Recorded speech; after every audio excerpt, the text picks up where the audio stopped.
what you were saying in the beginning about black men who choose to become passport brothers or marry a white woman, things like that. I think people should marry whoever they want to. And as a man, I think you have a right to do whatever is going to work best for you. I can't judge that. Where I think that we can do a little bit better as men is you can go marry a white woman, but you ain't got bad women on you out the door.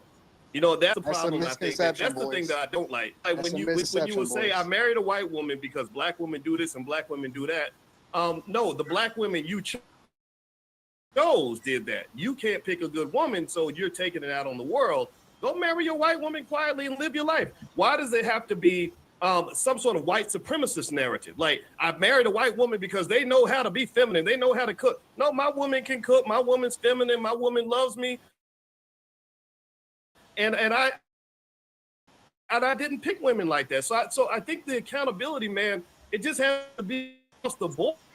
We can't hold others accountable. Can't do it. Peers, I seen Byron Donalds get attacked by Jasmine Crockett for marrying a white woman quietly because he doesn't even bring that to the forefront. But at the same time, that's something that liberals, Democrats, and women jumped on in order to try to attack him instead of having a conversation about policy and having a conversation about whether or not he truly qualifies for being the governor of Florida. So for us to sit here and act like somebody is attacking black women when in reality they bring it to the forefront of themselves,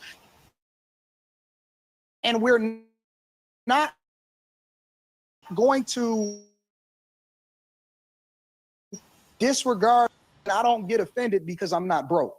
Right. So usually what you'll see is that a hit dog will holler, and that is the reason why people are tired and they have black fatigue, because the lack of accountability and responsibility, and we want to try to pretend, yes, I have an awesome wife, but it's clear that I'm not talking about her when I hold people that are worse for the community and are single baby mamas accountable for opening up their legs to 3 and 4 different guys and having children out of wedlock. And for me to call it out because that is the majority. No, men are responsible for sticking their private parts in the women's private parts and then making that a lingo. No, hold both parties accountable or not at all. We always want to put it back on men. You can fix 99% of all men, hold them accountable and tell them, hey, make sure that you don't sleep with women out of wedlock and have children out of wedlock. 1% of the men, the top 5, the top percent of the men are the ones that having all of the children, with 80 to 90% of the women that's having children out of wedlock. Now, I agree with you, but why wouldn't we put a lot of it back on the men, though? If men are supposed to be because women control access to sex. Oh, and I do agree with that. And men control access to marriages. Your point? I agree with you. I mean, I think the baby mama epidemic, it's a problem. I think we got to honestly address it. We're not doing that. But if men are supposed to be the leaders, then that means that the ball should be passed to you. In a football game, when the team loses, if the quarterback takes responsibility, even if it wasn't his fault, because he said, this is my team, my responsibility, I'll deal with this internally. So I think as men, you are right, though. If the baby mama epidemic is a problem, a lot of these weak-ass young men are coming out of households where they never met a man in their life that really loved them and poured into them. It's really wrecked our whole community. It's not a badge of honor. It's not something we should be proud of. But at the same time, I think that as men, we have to sort of start with us first, right? Because here's what I believe about women. I believe if you show up and you are a true leader as a masculine man, women will follow that. Lies. I don't think you have to ask for respect. Lies. I don't think you have to command respect. Family court law will tell you differently. Well, court law, yeah, sure. I did 18 years of child support. I have dealt with a lot of the things. But no, what I will say to you, though, is the court of law doesn't determine if I get to be a man. Look at the way you communicated it. You said I did 18. You looked at it as a prison sentence. You said I did 18 years of child support. So you know, we see women, the same ones that advocated for feminism are advocating against updating family court laws that put you in that prison sentence you just described. Yeah, but taking care of my daughter was not a prison sentence. Then why did you say it like that? Well, because I didn't enjoy the courts intervening in the process. So if you want to debate about the politics of it, I'm with you on that. I don't think the politics work in favor of black men in this country, but I do think we have a lot of latitude in terms of how we address and how we deal with our women. My view is that we can be strong, focused, masculine, do everything we want, but we don't have to put down our women. And that was the only thing I had. I agree with so much of what, I know Kevin Samuels, I know he was a great, smart man, and I know you loved him, and I loved him too. But I said, man, can't you be masculine without us just making it sort of a slugfest? You did not like Kevin black. Hold for 1 second. Stop. I don't see. Stop for 1 second. Stop for 1 second. Stop for 1 second, because I'm gonna let boys and boys. We muted you for a second because I'm gonna let you and Anton continue this. I gotta bring Shamika in. We're talking way too much about black women to not let Shamika chime in and correct me if I'm right or wrong here. Anton, and again, I don't know this, and so I'm asking sincerely. You are married, correct? I am. I've been married for almost 21 years. Are you married to a black woman? I am. I'm married to the person that I went to high school with. I got married at 22 years old. And like I said, we've been married for almost 2 decades. I'm 43 today. Hold for 1 second. Just give me I'm just short the answers right now. So I just want to be clear with the audience and everybody watching. Anton, Virgil, and Boyce, all three married to black women. I want the audience to know where everybody stands in their home. I don't even. And I was born in America. I was born and raised in Lansing, Michigan, 1980, July 6th. Doesn't mean I have to act like it. Doesn't mean I have to act American or forge American ideas. That's a white trait. That's a white supremacist trait. Get along to get along. Oh, I'm married to a black woman. So what? If you ain't acting black, spiritual, if you don't have the mindset of acting black, spiritually, physically, internally, externally, what the fuck does that supposed to mean? I'm married to a black wife. Good for you. Good. Keep that up.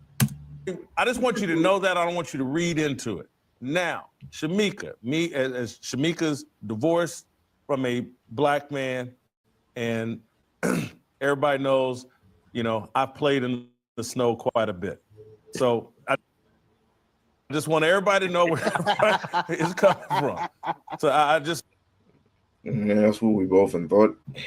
I want to be correct. And now I want Shamika to answer this little debate where I probably tend to side with Anton, that like, hey man, we're some simps and these black women are running over us, and the black men need to step back into a leadership role and tell these women to pipe down and fall in line.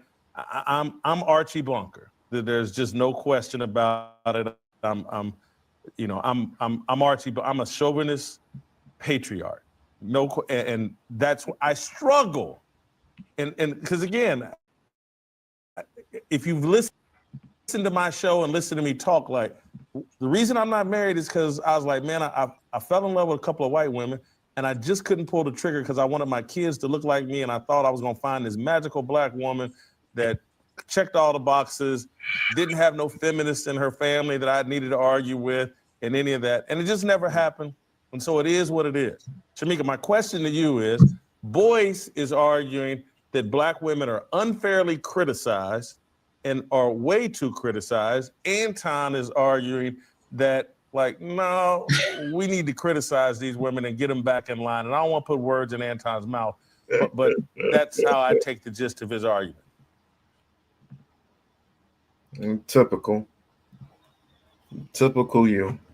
I mean, what do I have to say about that? I'm really blank. I'm at loss for words, kind of, sort of, but don't worry. Once I uncovered all that I need to uncover, I will have my full thought intact by the end of this video. Because right now, what you're doing is contradicting. Number one, I already know you. I already know you before you know yourself. The moment that you say, "I'm married to a black woman," I've been married for 22 years, but I'm for everyone, not just the black community. I'm for everyone. You just made your bed.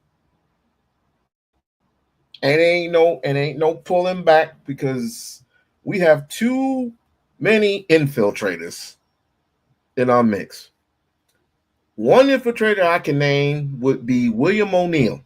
If you don't know who William O'Neill is, look it up.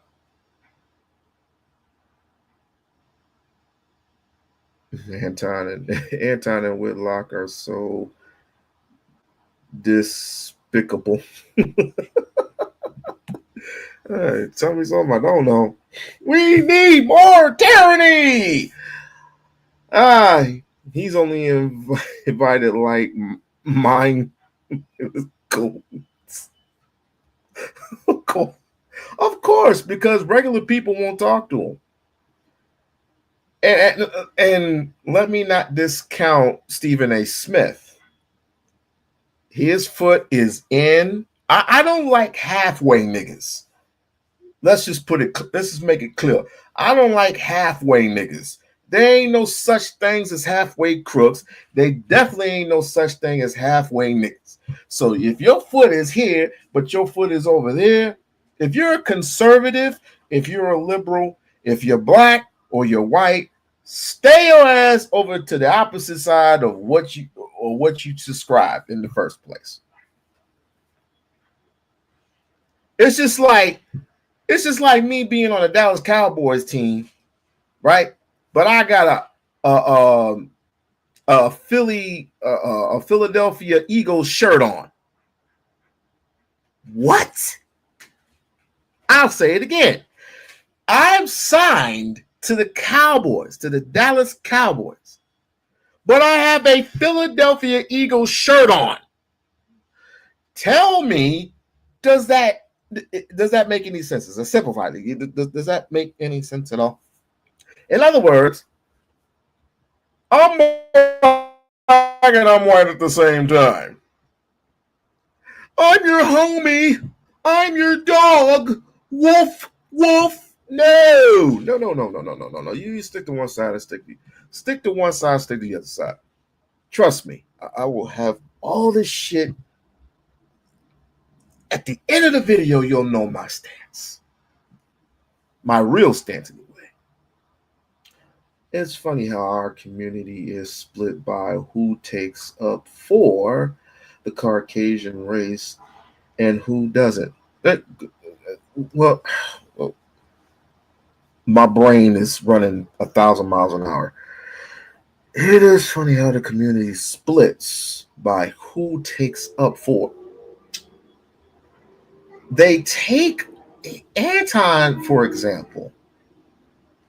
He doesn't see color, which is bullshit. Because obviously these people who are diverse from different communities or different countries, they don't see him as the same. They literally don't. When things get tough, when things go over, if he wasn't making any money, let's just keep it real. If Anton wasn't making any money, if he went broke, I mean, nobody would give a damn about him but his family or his wife. But that's just the honest truth of it. Money normally means everything.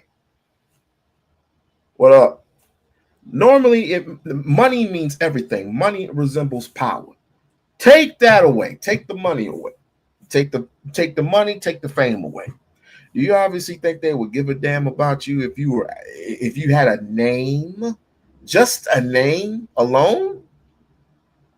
Whitlock. Do we have to say much about Whitlock? Do we have to even say anything much about Whitlock? Boyce Watkins. The only thing I know about Boyce Watkins is he Michi X Money. He's known. He is literally known for bullshit. So, but I mean, he's married to a black woman. So what I mean, what do I have to say about that? And he just defended. He not defending. He's halfway defending it, but whatever. His stance is his stance. I can't take the man seriously, and I don't even know about this woman up here. She's just desperate for attention. That's the only thing I can say. Definitely hit the like button. Let's continue. Shamika, where do you stand on any of that?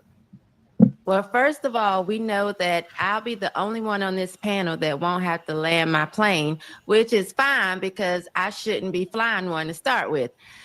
I do think Boyce has a point when he said it goes back to the men, only because when God approached Adam in the garden, he went to Adam for Adam to give. Oh Lord. Can we please stop with the biblical text picking?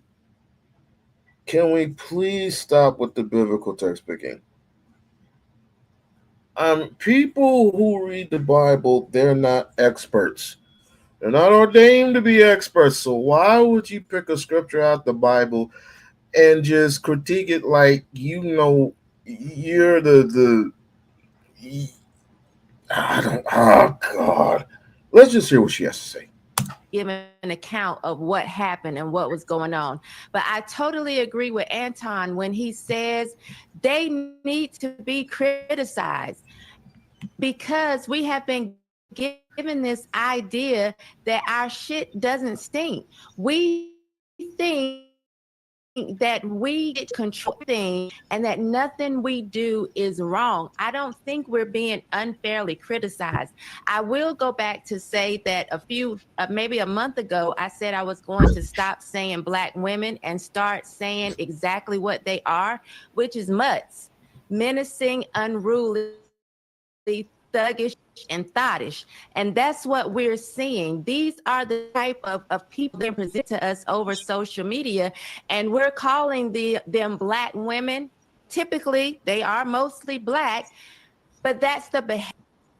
But you never call out any. It's funny that you never call out any Caucasians or any Europeans or white women. It's quite funny. But since you want to stick to the script, I'll okay that, and I'll go with you. Why are we talking to the negative side of things? Haven't we not once spoke about people who are going in a positive route? For example, you may not like her, but you will respect her. Jasmine Crockett. I don't know much about Jasmine Crockett other than she's from Texas. And she's a Democrat, she's a lawyer and everything like that. That's mostly what I know. She has her shit together, right? Well, I can't speak in anybody elderly because that's the elder. I would say, I mean, there's not even a handful of people, which is quite unbalanced. Oh, the people in the Sinners movie, the woman that played Annie, she played a very positive role. A very positive role. If people haven't seen Sinners, go and see it.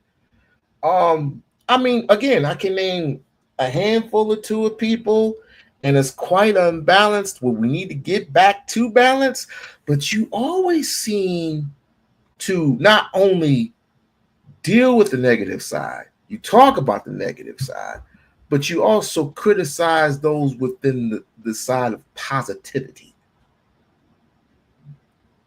That's what you end up. Can you name one person that we can say is definitively a good person? I'll wait.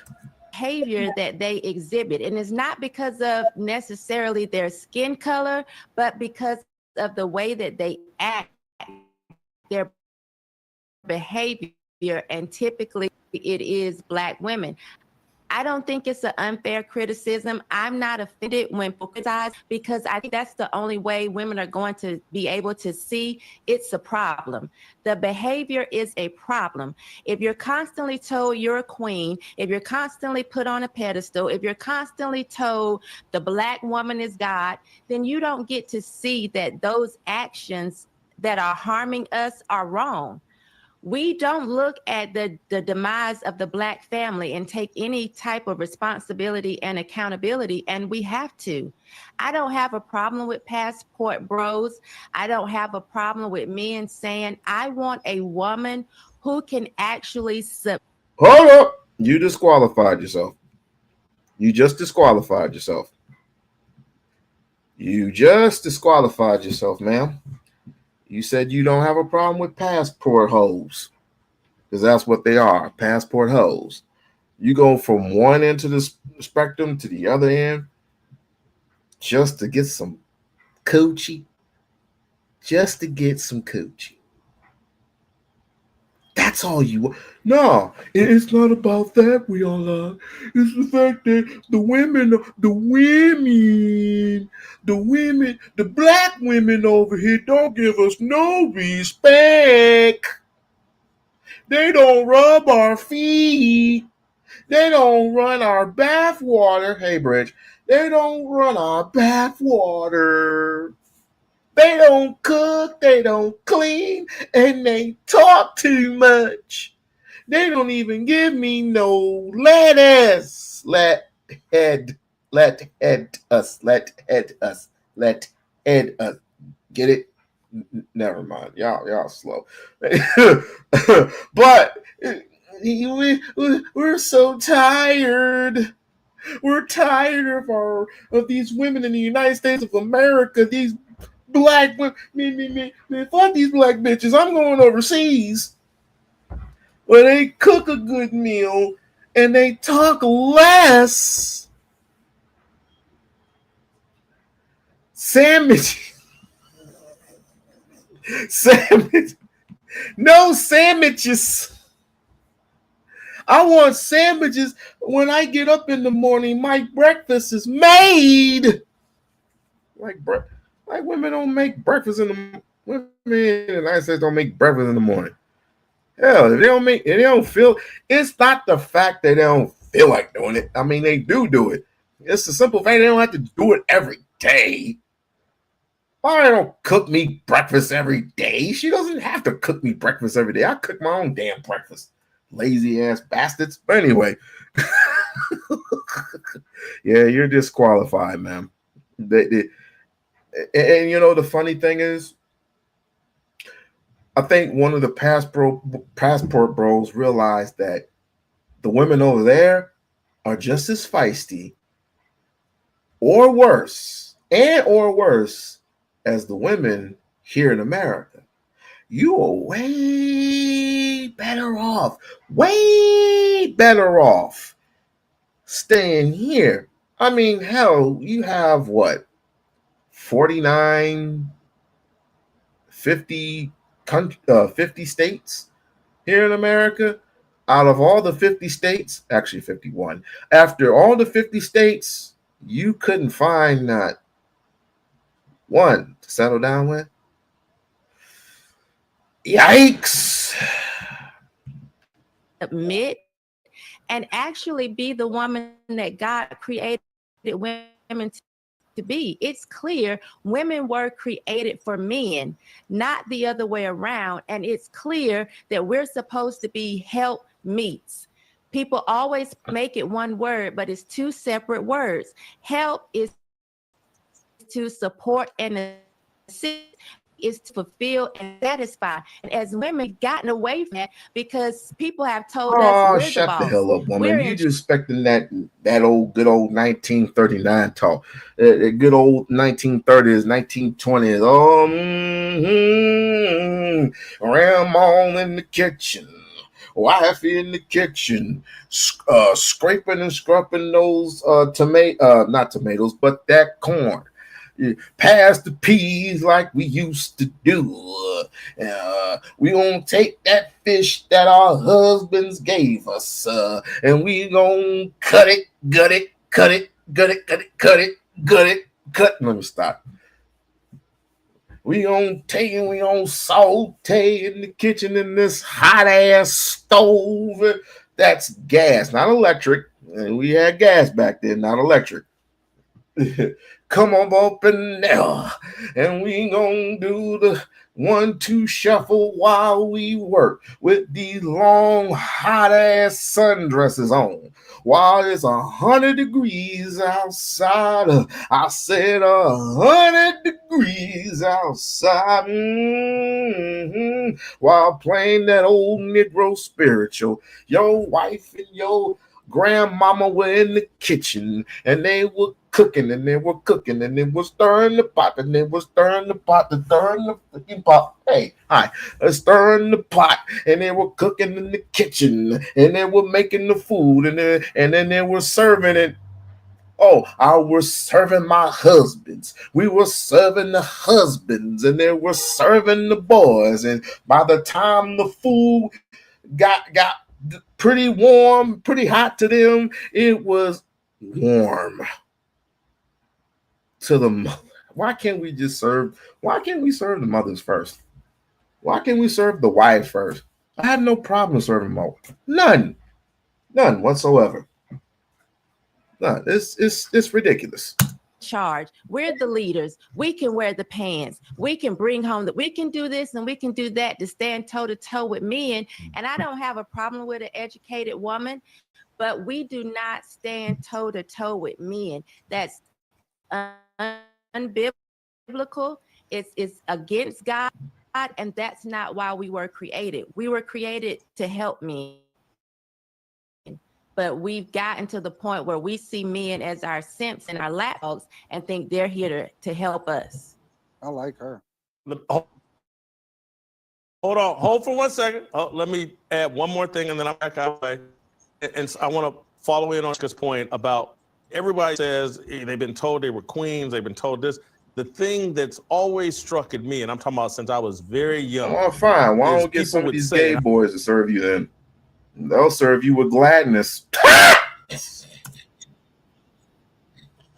I was saying this when I was young.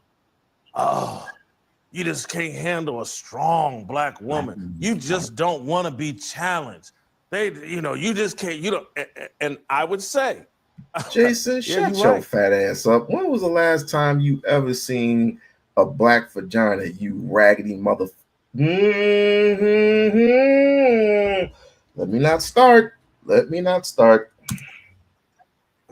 don't want to be challenged. I want to lead. Good question. I'm going to lead. And if you're not willing to follow, me and you are not going to last long. I got enough challenges in the world that when I come home, I don't want challenge. I want to help me get through the challenges I face in the real. No. When she says challenge, she means challenge you by the way you move, challenging by the way your spirituality is, because you do realize as black folks we're connected spiritually in some ways. So if she can sense, just like my wife can sense that, let's just say, for example, I'm hungry or something is wrong with me, I literally I can't hide from it because she knows who I am. I've been with her for damn near 30 years, I think. But the point is, she knows me. She knows my hurt. She knows my pain. She knows my struggle. She literally knows everything about me. Hell, she's washed my clothes. No, wrong. I've washed her clothes.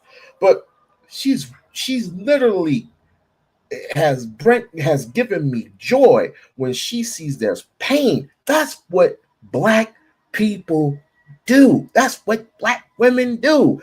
Name one white woman who was actually, oh, God, what are you doing? What's wrong? And just pat you on your head like you Jossie chauffeur or some shit. Oh, what's wrong? Oh, whoa. Nah, she can say, like, come on in Tell mama what's up. That's how your grandmama was. That's how your great grandmother was. What do white women do for you, sir? Other than make mayonnaise sandwiches, what do white women do for you? I just don't get it. The world, and so this whole strong woman and blah blah. It's like, no, I want a feminine woman. I want a great mother to my kids, and I want to help me. There are a lot of black women who are feminine and have great parenting skills. Hell, way better parenting skills than white folks. I tell you that. And black women have been convinced that strength. And I'm gonna land this plane. I want to play the clip. This is because this is how black women have interpreted strength. They run around and act like men, and they run. They're profane. They're hyper aggressive, and we played yesterday from a woman, I believe, at a Wendy's. Her arm seems to be around her young son, and this is like this is the problem. Okay, ladies and gentlemen, he's gonna play one particular clip where a lady done lost her mind at Wendy's. Fair use, fair use. Be prepared for this. Is one out of how many instances black women have spazzed out. Trying to prove a point, by the way. Women see this as strength, and this is what they're offering up the world. And I just look at it and go, I feel sorry for the kid, and I feel sorry for any man that laid down with that woman and created that kid and has to deal with this woman. Play the clip. I don't think it's that long, but this is the embodiment of everything that I think scares a lot of black men. And you know, we love to find the needles in the haystack, but it seems like we're getting a lot more of this than the other. Play the clip. You came in here. You didn't even tell me I'm doing anything to rectify the situation. Not gonna do it. Fuck you, bitch. And you have my face. Somebody give me the number. Who your general manager? Bitch, like I said, every time I come in here, you fucking yelling at somebody. Bitch, I come here every day for my life straight. Eat me, bitch. Notice that the employee said no.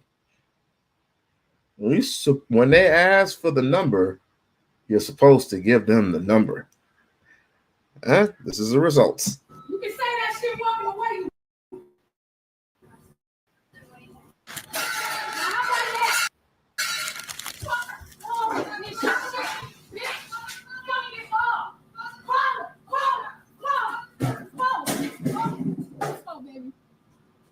Now, pick it up, bitch. Pick it all up. Pick it the fuck up, bitch. Now, I don't recommend all that cussing, but when you do spaz out after an employee just said no to you because you're supposed to give up the number to the general office if there's a particular problem. Is it my fault that I spaz out because it's bad customer service? And so obviously that's a super extreme example. That's a super extreme, and that's not the norm. But That's the norm, Jason. are there lesser? I don't think that's the norm. That's There's the lesser norm, versions Jason. of it. That's not. I don't know a lot of women who act like that. I'm telling you'll never see my wife or my daughters behaving that way in public. Wow. You know, I think if you were to show some crazy line, ridiculous. Selective outrage. Coons picking, these Sambos pick and choose a particular video that they have not analyzed. They just watch and dissect it and critiqued it. So what they did was they went like this.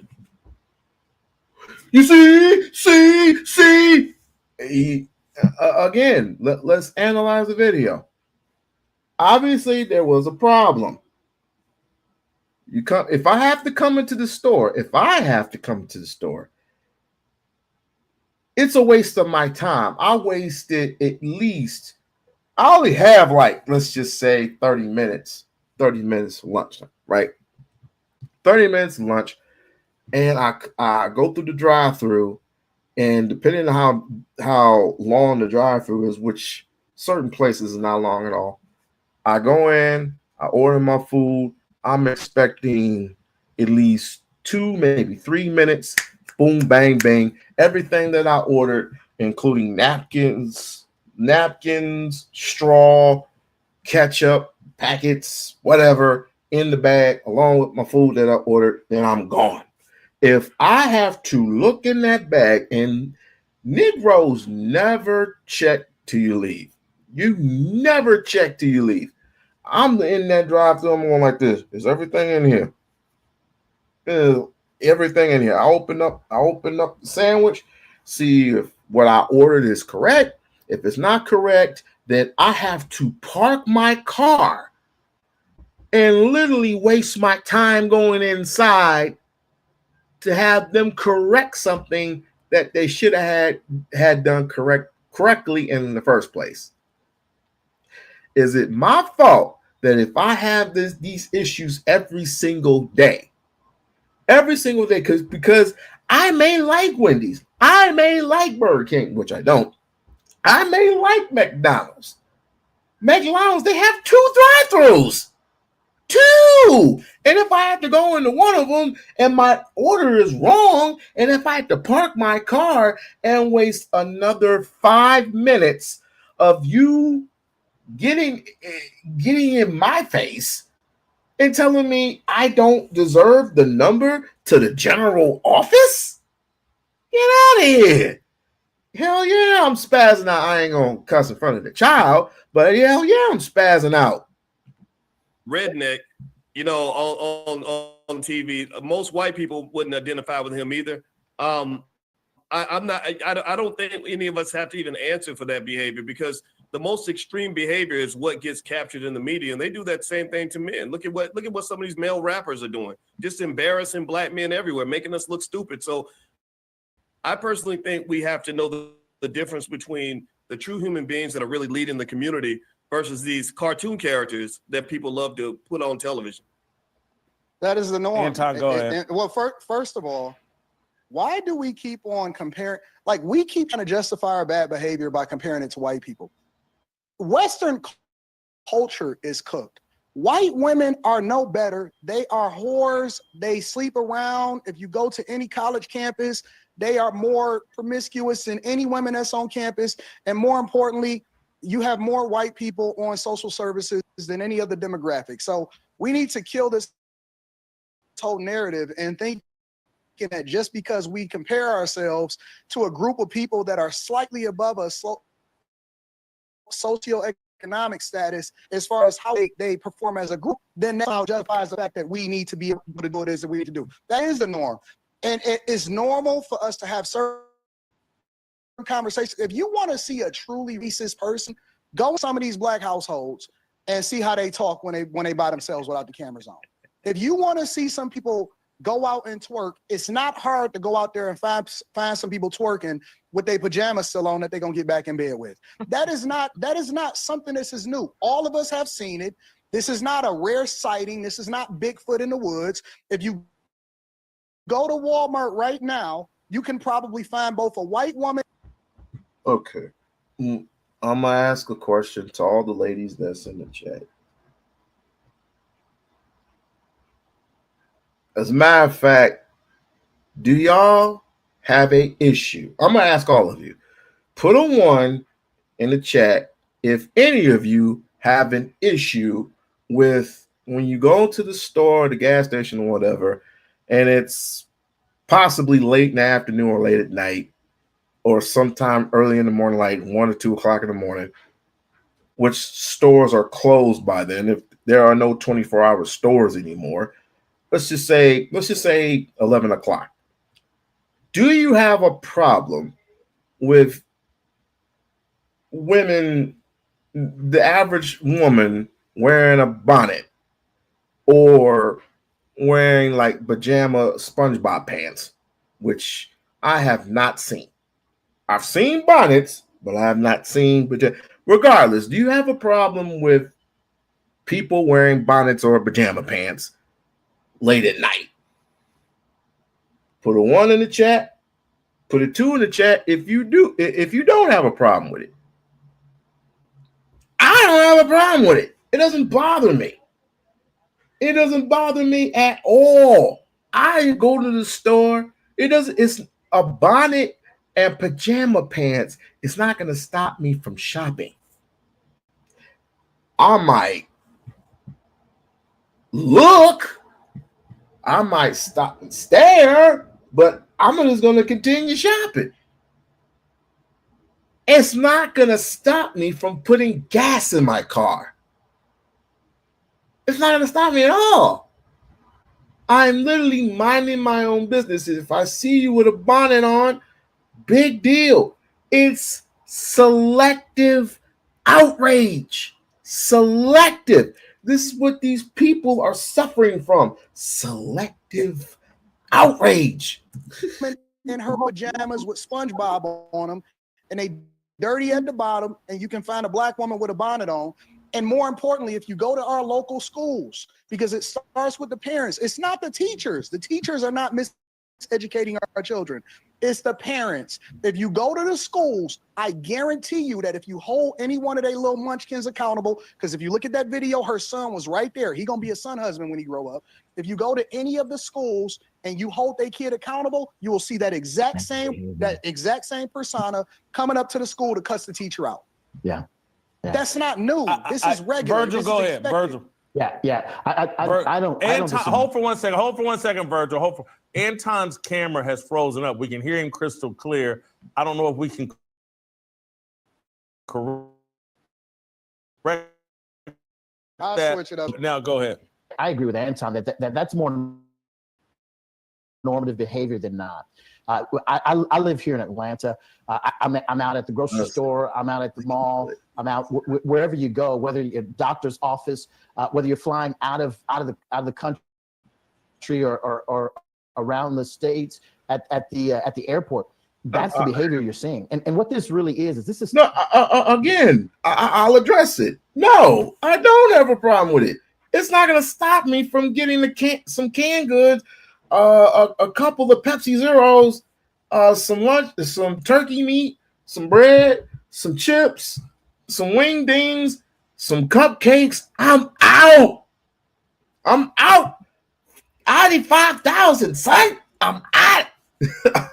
I'm not talking to you. I'm not mingling with you. I got business. I literally have a business to run. I got shit to do in the morning. I got to take a shower.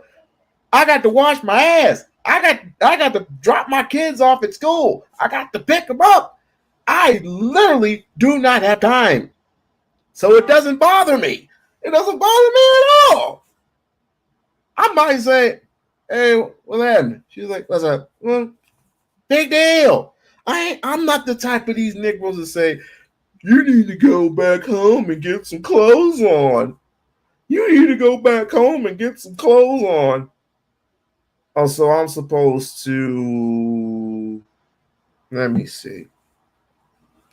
No one has a problem with white folks in these long sleevable tattoos on their body with the swastikas and shit coming into the store and just tearing up shit. No one addresses these things. No one addresses how some of these white folks have their guns on their hips and it's a family store that they're going to. No one likes to address that. What we like to address as Sambos, we love to address, why does he carry a knife to school? We just want to belong to white society so damn much. Is it that important to y'all? Is it that important to you? Why do white folks bother you so much? Why do you pander to them so much? White folks only bother me. Put it this way.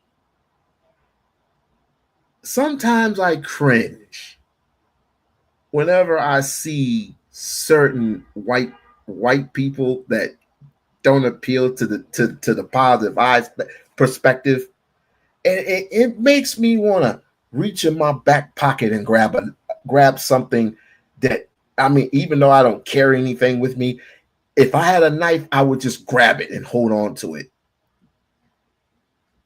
If just it's just sometimes, especially when you watch the news and you just watch the news and it affected you in some way, and you had to go to the store, and you try to tell you, I try to tell them, I don't want to go to the store. I do not want to go to the store. I do not want to go to the store, because I know if one person said to me, especially when I have my what's the brother's name?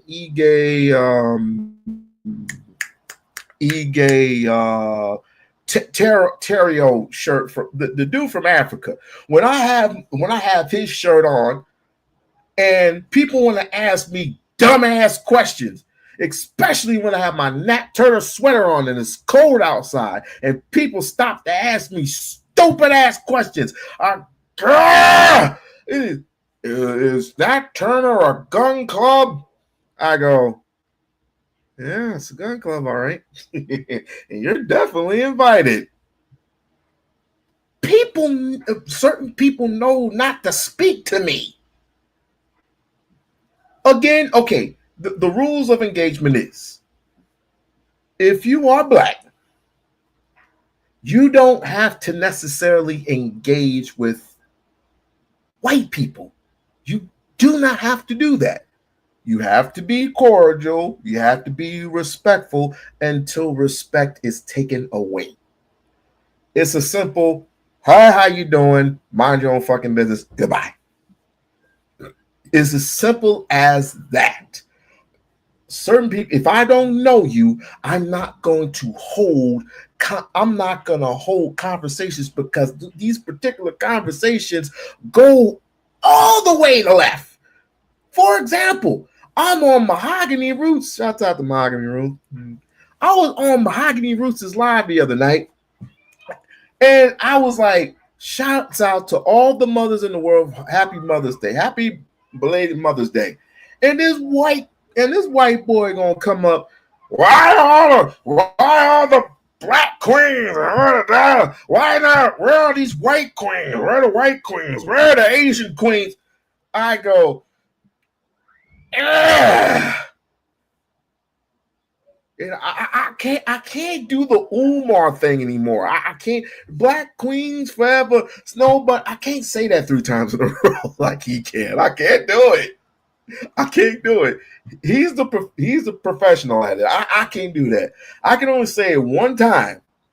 I can only say it once. But anyway, I wanted to tell him, because I want to. You goofy.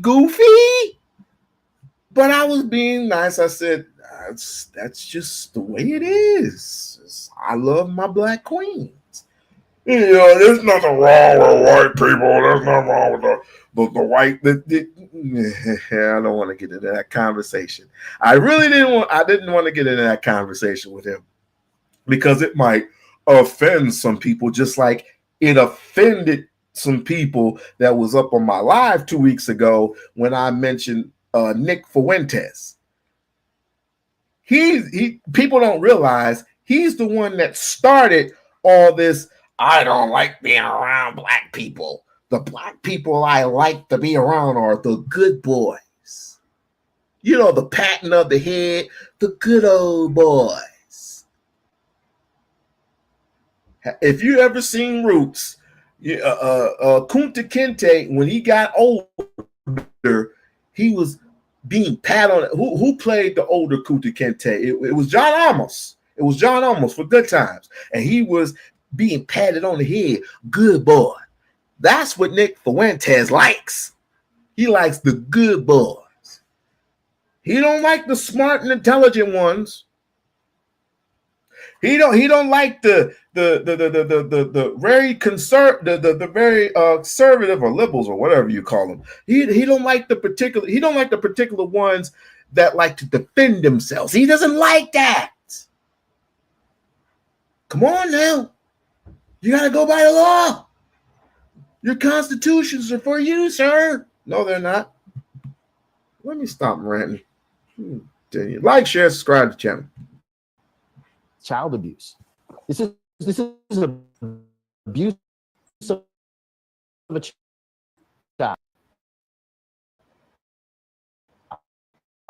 This child is learning. I don't even know how to get upset.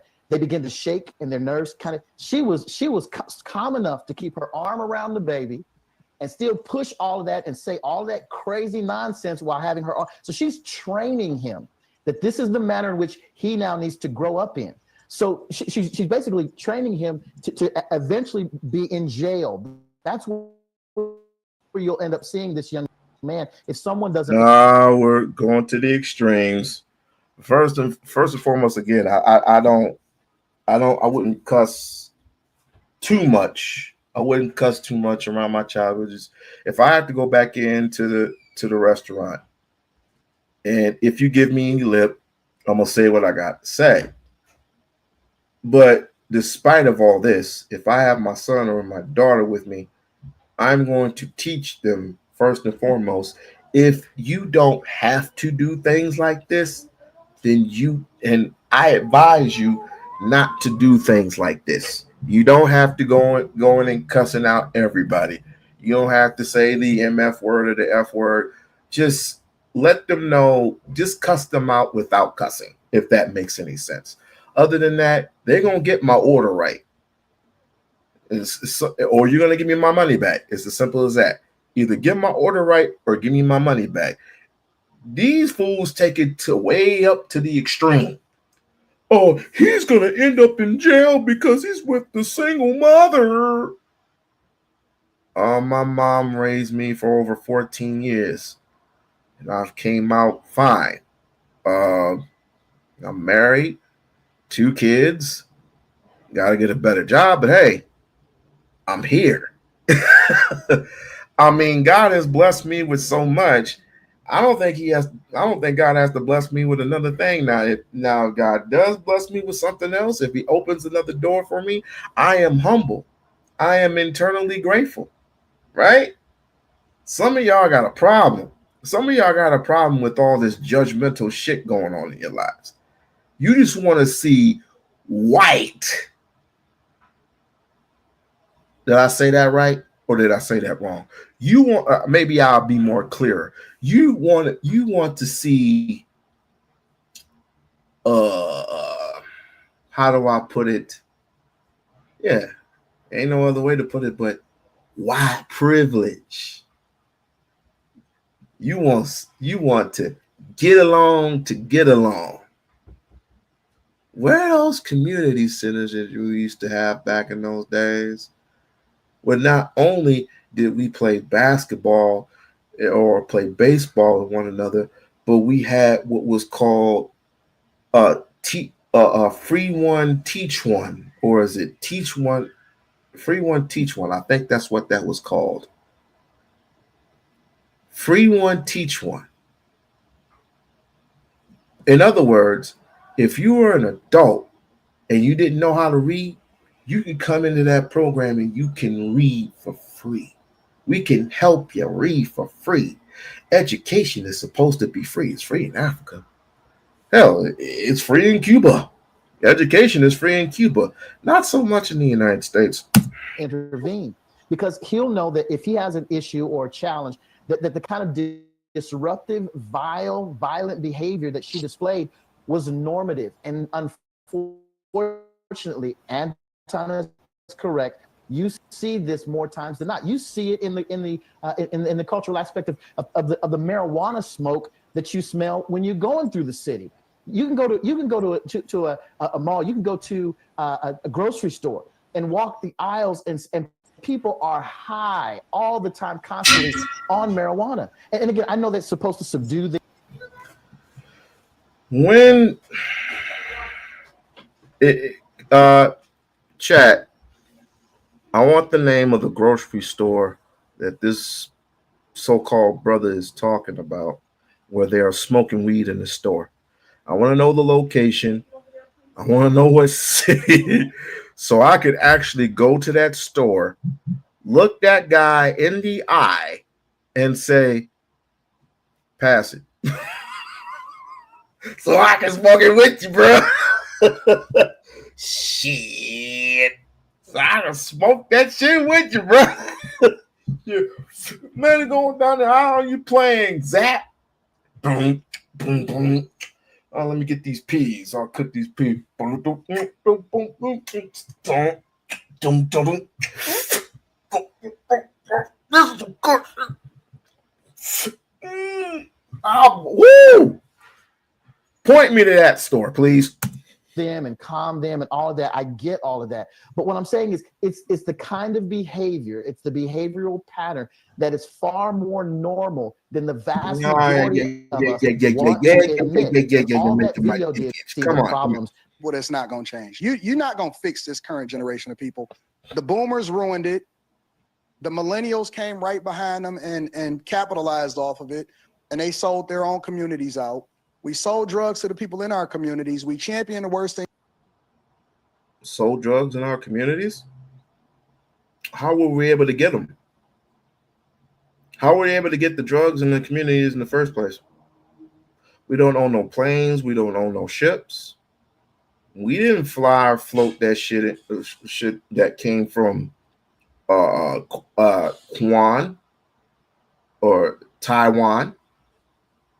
The FBI flew that in here and gave it to people in the rich white communities. It's like, what do you need this for? So what did the rich white communities do? Gave it to the people in the hood. You wouldn't give the people in the hood jobs and shit like that.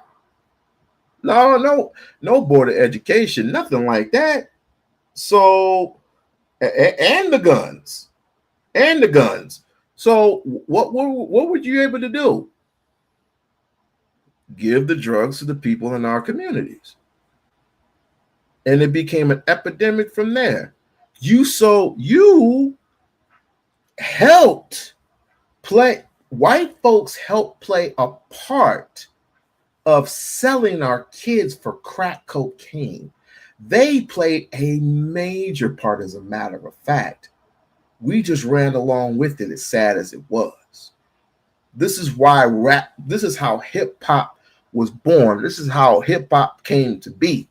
It wasn't just breakdancing and loud music and breakdancing on cardboards, which I used to do back in the day, but it was about survival. It was about telling the truth about where we lived in society. Was the government going to give us any handouts? No.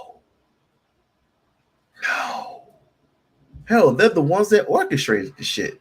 So what were we supposed to do, Antonia? Things for us, especially when it comes to the things that we celebrate in our music. It didn't influence us and how we move today. And our leader, we don't have any leaders anymore. We don't have anybody that we look up to. We call the people that are best and conducive for our lives sellouts.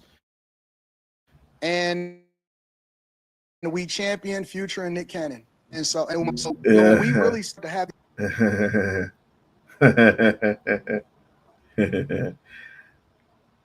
I would say something, but this is not an Umar. This is not an Umar. As a matter of fact, it is.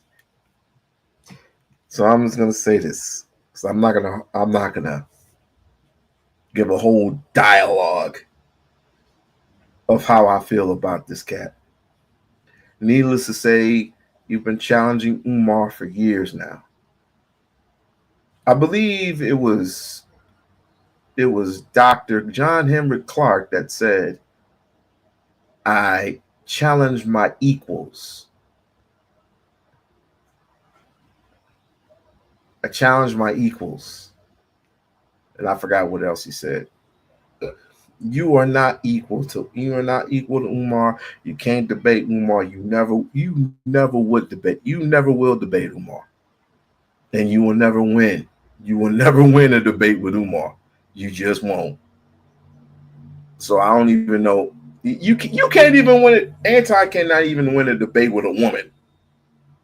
Every single woman that he's ever challenged or debated, he's lost. He got debated on his own shit and lost. So what makes you think Umar would waste his time debating someone like Anton? Unless he put up the money, of course. These real conversations, I will tell you that if you want to focus on fixing anything, you just got to completely remove the people that exist and that are adults today. It's going to have to start with people that are much younger. 5, 6, 7, 8, 9, and 10. That's it. Anybody that's 12 and up, it's too late. You may be able to save some of them saying that. It makes you in there. You speak to the minority, not the majority. All right. Now we heard enough of that. I'm gonna go to the next. Let me go to the next clip without these people. I'm literally so sick and tired. Let's go to the next, Negro. Let's go to the next. The word has an incredible harsh history, and people use it to be, you know, demeaning and hateful and bigoted, whatever it may be. At the end of the day, in 2025, I have more pressing things to worry about in my own life than what somebody is calling.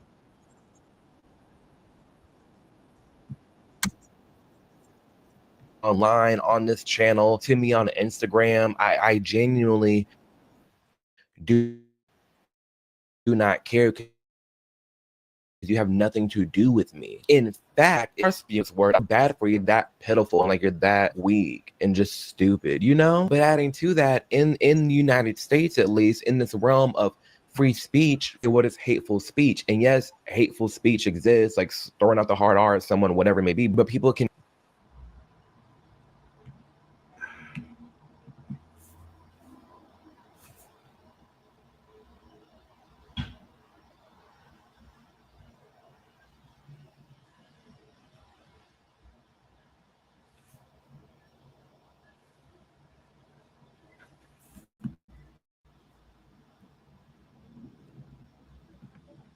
say whatever they want.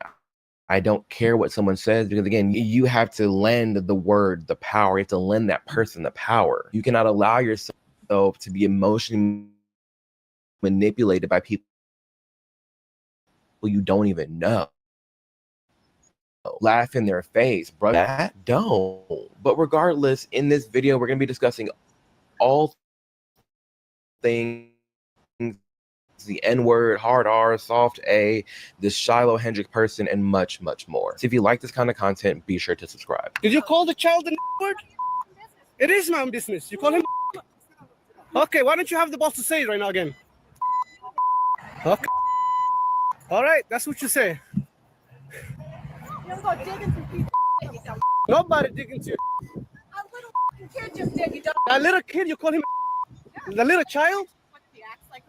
Are you about to hit him? You chase him here? There's a couple things that stand out about this video. One, she's referring to a little kid. You're this angry, you're this upset that you're going off on a kid, calling him a hard R. You need help, honestly. And I feel bad for the child that she's holding, because it's like, you're not exhibiting a clear way of how to handle your emotions. Is it wrong that the girl was getting stolen from? Yes. And that's not okay. But it's also, personally, she has every right to say this and do this, but I'm not siding with her. I don't think it's right that she's out here just calling little 5-year-olds a hard R. Now, she did do something interesting. And she said, well, if he's acting like one, I'm gonna call him one.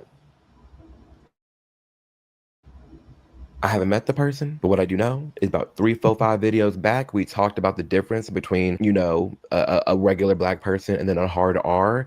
We reacted to another black guy making that distinction, and how that's kind of like a known thing in the black community. Like, there's like regular black people and then there's hard Rs, and anybody can be a hard R. Maybe that's what she was referring to.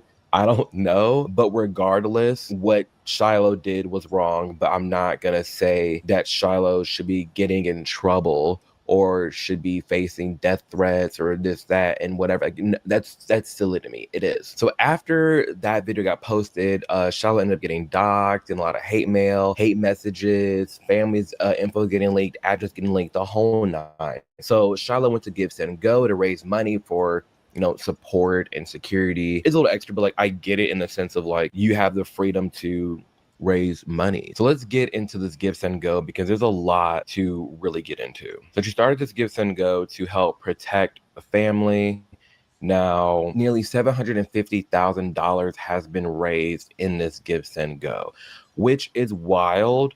And a lot of people are like, oh my gosh, there's so many racist people supporting this person for being racist. I think it's a little more nuanced than that. Personally, I think there's a couple different things that go into this, but a big one is a lot of people supporting free speech in that it's stupid what she did. Yes, I don't approve of it, but I think a lot of this comes down to hypocrisy in that you have this white woman saying, Shut the fuck up!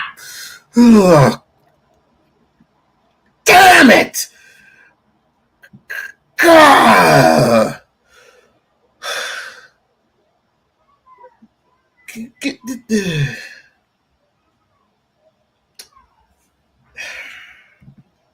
Y'all, give me a second, guys. Give me a second.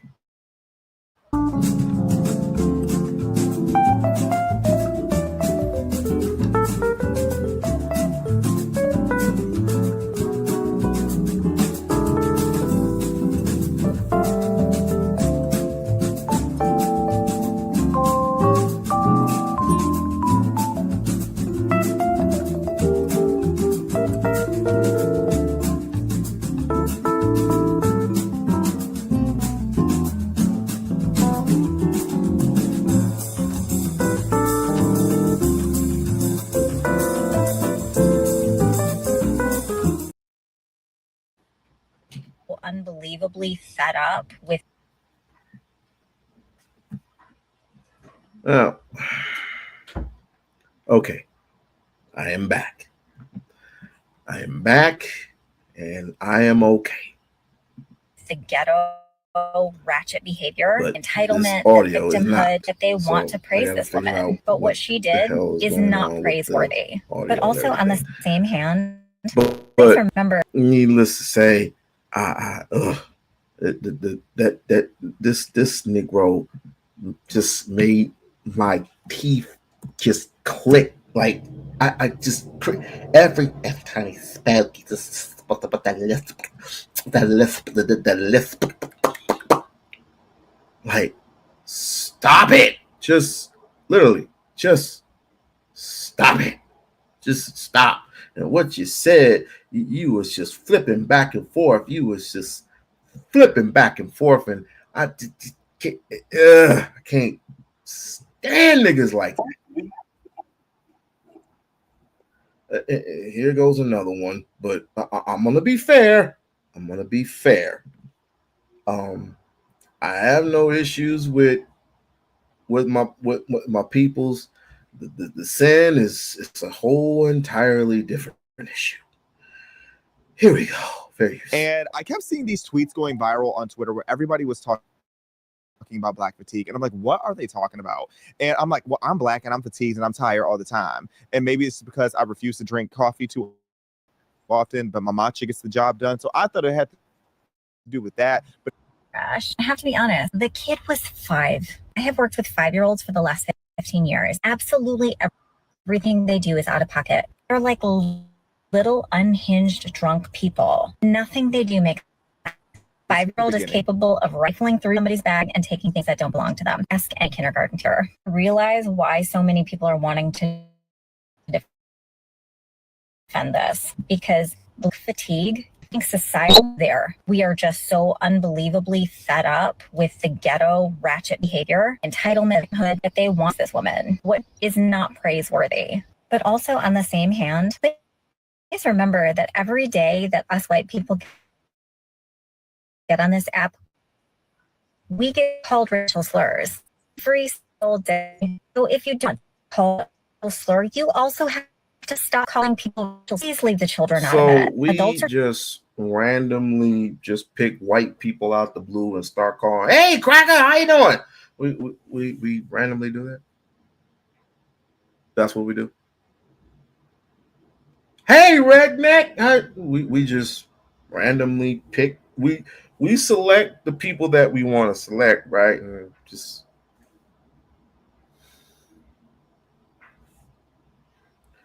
and black and brothers like this, brothers like Anton, they fall for the shit. These are the type of no. I'll save it. I'll save it for the rap. are stupid. They're going to do stupid things. Sure, a different level of stupid when you bring kids into it. Thanks for coming to my So here she is talking about the hood rally, quite literally. And if you didn't catch the full gist, what she's referring to, as we talked about like a week or so ago, where I reacted to Matt Walsh's reaction, is this huge scandal going on where women called a young kid at the N-word with the hard R, and then people flocked to give her all the. And what a lot of it comes down to is there's this trend where there's a lot of videos going viral right now on Twitter with this trend of Black fatigue, of people talking or like showing Black people just doing the most, being hood rats, doing hood rattery, just being wildly rude and violent and all these different things. And people of other races standing up to them. And I get it. So the Black fatigue is pretty much tired of this ghetto hood rattery culture. As you guys know, I am. I think Black fatigue as a term, while it is, people are always going to put it that way to build shock value or to be more broad in who they're encompassing with it. But it's like, I have ghetto hood rat fatigue. I also have white liberal fatigue. I have illegal immigrant fatigue. I'm tired of a lot of these people. And while I see a lot of people upset about this term and because it is being called Black fatigue, at the same time, I get it. Because there is just so much audacity that has been coming from the Black community ever since BLM. It's like BLM had Black people so gassed up and audacious that people just really started thinking they could get away with everything. Like being Black became a crutch to get away. BLM. We talking about the same Black Lives Matter movement that was owned and controlled by two lesbians. Excuse me, 3. I never subscribed to them and I never will. After reading their website, no. This was all orchestrated. And as you damn well know, they took all that $3 million that they made annually and they bought a house. Versus Carmelo Anthony, who is fighting for his life right now, technically, because he does live in Texas. He's literally fighting for his life and is raising funds from GoFundMe to give to his freaking lawyers.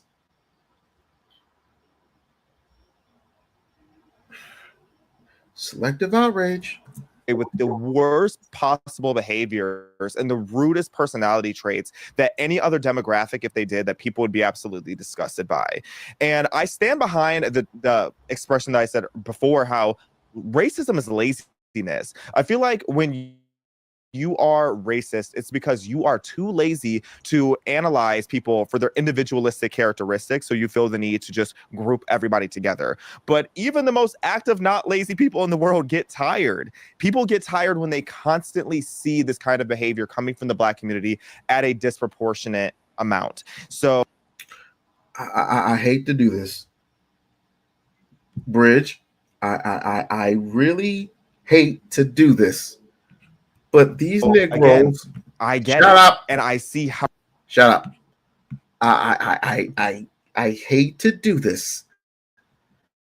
Oh, this is cringy. Oh. I really hate to do this. But these Negroes done forced my hand. And literally, what I'm about to show you, I don't mean to do this. I don't mean to do this at all. but it just goes to prove to you that we have more allies on the right than we do on the left. And even though it is weird looking, cringy as a matter of fact, ill. If y'all remember Matt Walsh, if y'all know of Matt Walsh, he came with a skit, a movie called Am I a Racist? And it's quite wild when other white folks out you. It's very, very, very, it's quite interesting as a matter of fact. Don't be discouraged. Just play along. It's not going to be that long.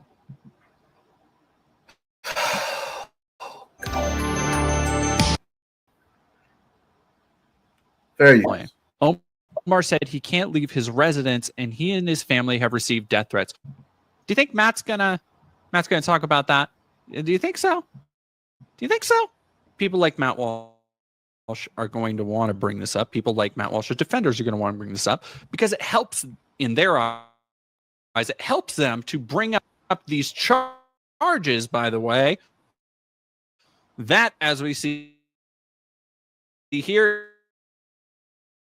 in 2022, Omar was charged with 2 sexual assault charges and court on charges of criminal sexual conduct. However, the Olmsted County Attorney's Office dismissed charges in March of 2025.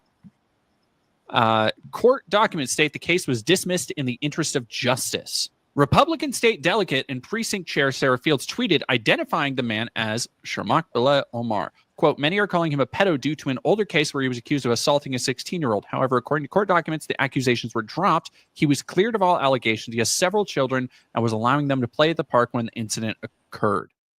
We see he's not really a pedophile. He has kids. Kids were at the park to play. So, good job, Matt. Let's see what Matt says. Let's go back to this. It is my own business. You call him a... Okay, why don't you have the boss to say it right now again? Okay. All right, that's what you say.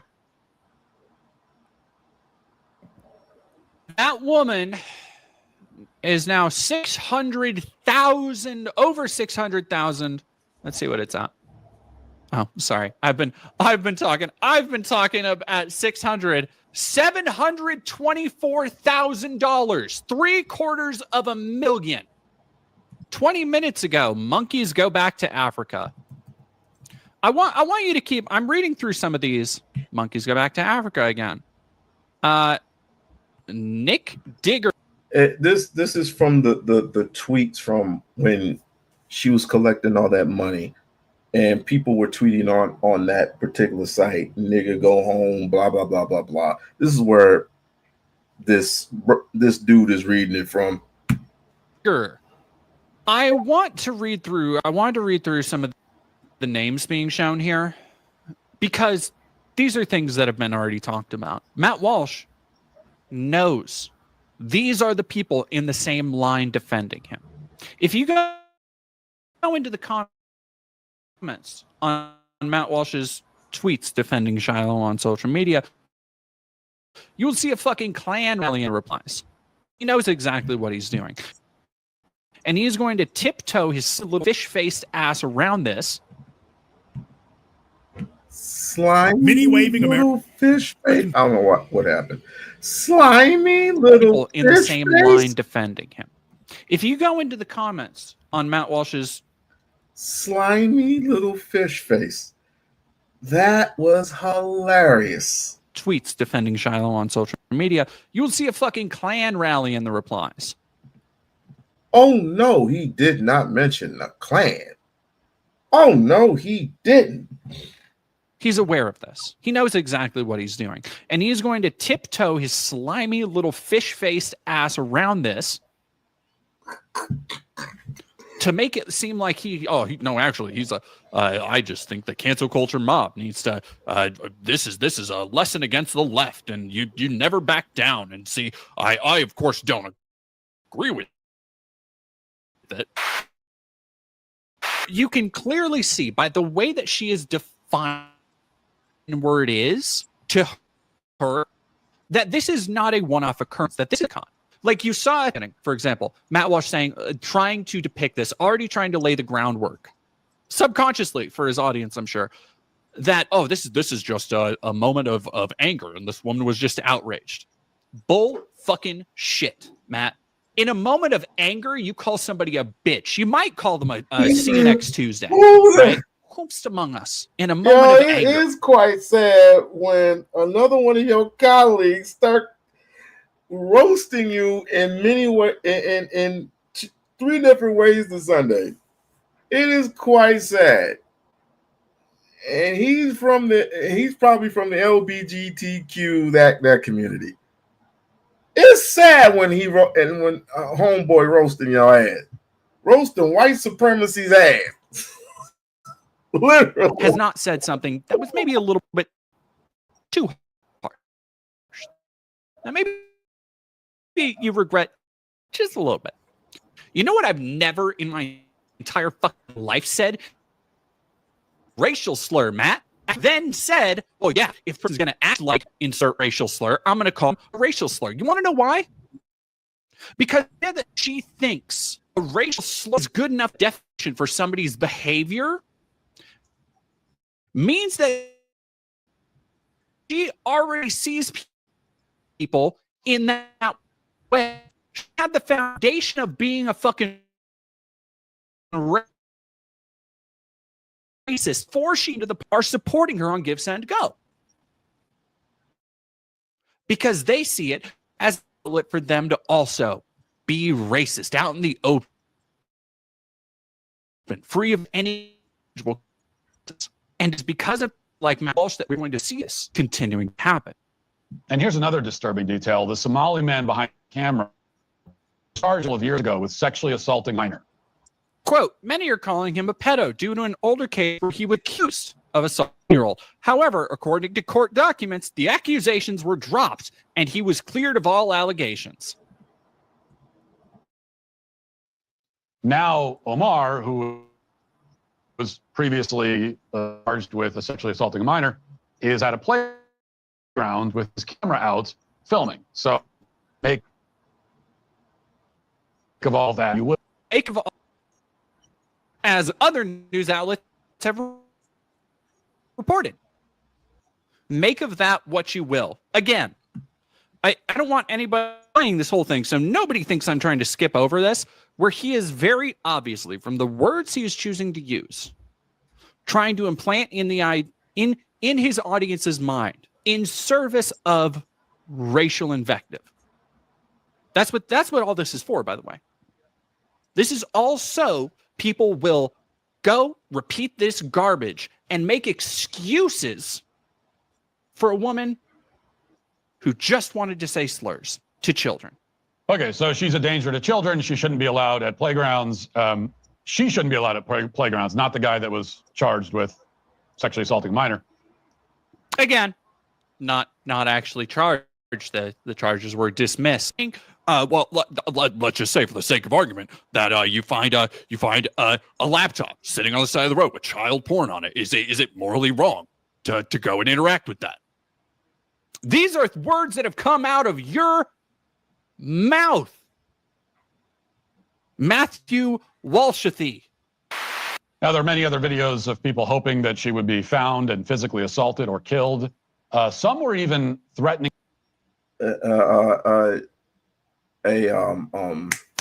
Bridge, time me.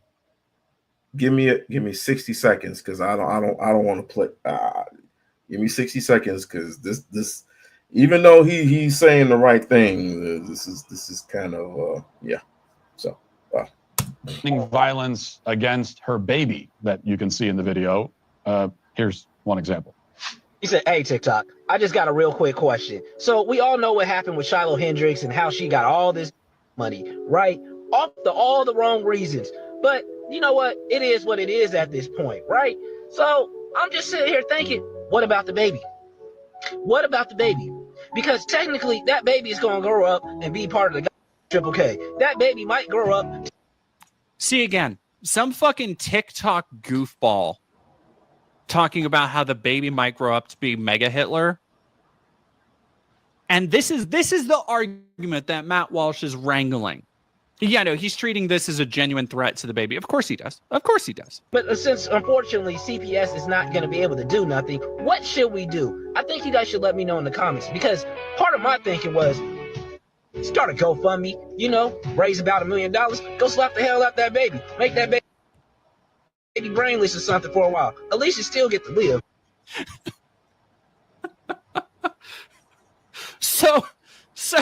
So first off, he's literally saying like, oh yeah, the baby will so like it's very clearly a joke. Making a joke about slapping a baby trash, yelling at a and the person that Matt is who not only called the child a friend on her own to be an open rape video, nobody's saying very how that this one I've seen other women saying the N-word to a child in a moment of anger is bad. Again, I want to. It's so clear what he's fucking doing to cover for the fact that he actually just thinks this is okay. He thinks just speaking up and racializing a child in a moment of anger. I've already talked about this, but it's so. Again, it's quite sad when white supremacists or suspected white supremacists roast other white supremacists. The head of the Ku Klux Klan, actually. It's very it's very entertaining, as a matter of fact. And I wish we had a little bit more, even though we do. But I don't feel like going into it because there are different groups. You got FBA people, going after Anton, and I wish it was the Hebrew Israelites, because that's who he doesn't like. Hebrew Israelites. He always challenges. He challenges two people. He challenges one person, one group. He challenges Dr. Umar, and he challenges the Hebrew Israelites, which is quite stupid.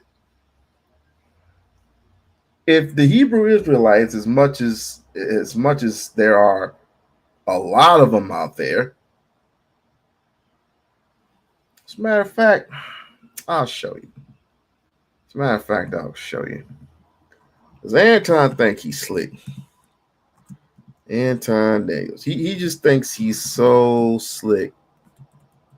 And he thinks he can pretty much get away with challenging Hebrew. Yep. Black Hebrews. Yep. Uh-huh. Let's see. Yep.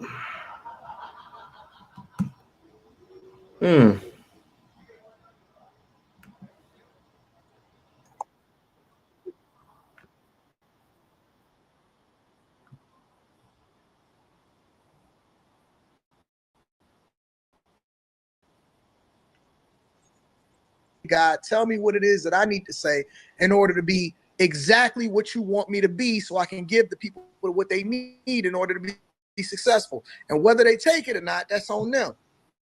And so my goal is to give you the information. And as I going through it financially, even when I'm going through and building businesses, what I learn as far as my lifestyle and the things that I go through.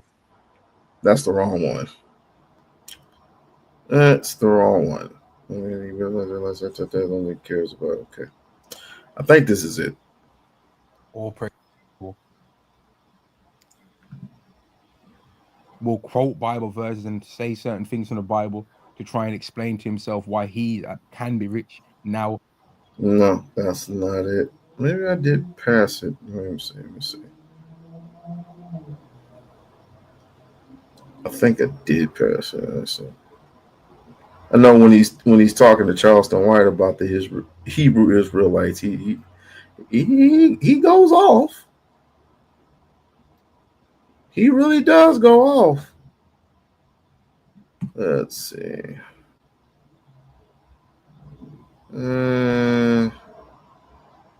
Is it this one? All right, Shalom. A cop from blowing you away. No amount of money is going to fix the fact that our women are insane and have been brainwashed by the media. No amount of money is going to fix that our children have been influenced to be homicidal demons. We need the Lord to fix us. That's Nah, I don't, that's just too long. Needless to say, he goes around challenging Hebrew Israelite. Oh wait, here it is. I found it. I think. I did find it. Shalom, shalom. Want to give all the honor, glory, and praises to Yahweh by Hashem. I did find it. Hold on. Hashem Rabachah Kodash. Double honors to the elders at Great Millstone, taught me this truth through the Spirit. Singing honors to the elect. Peace and blessings be. Now, mind you, the Hebrew Israelites are minding their own damn business. All they're doing is preaching the word of God in their light.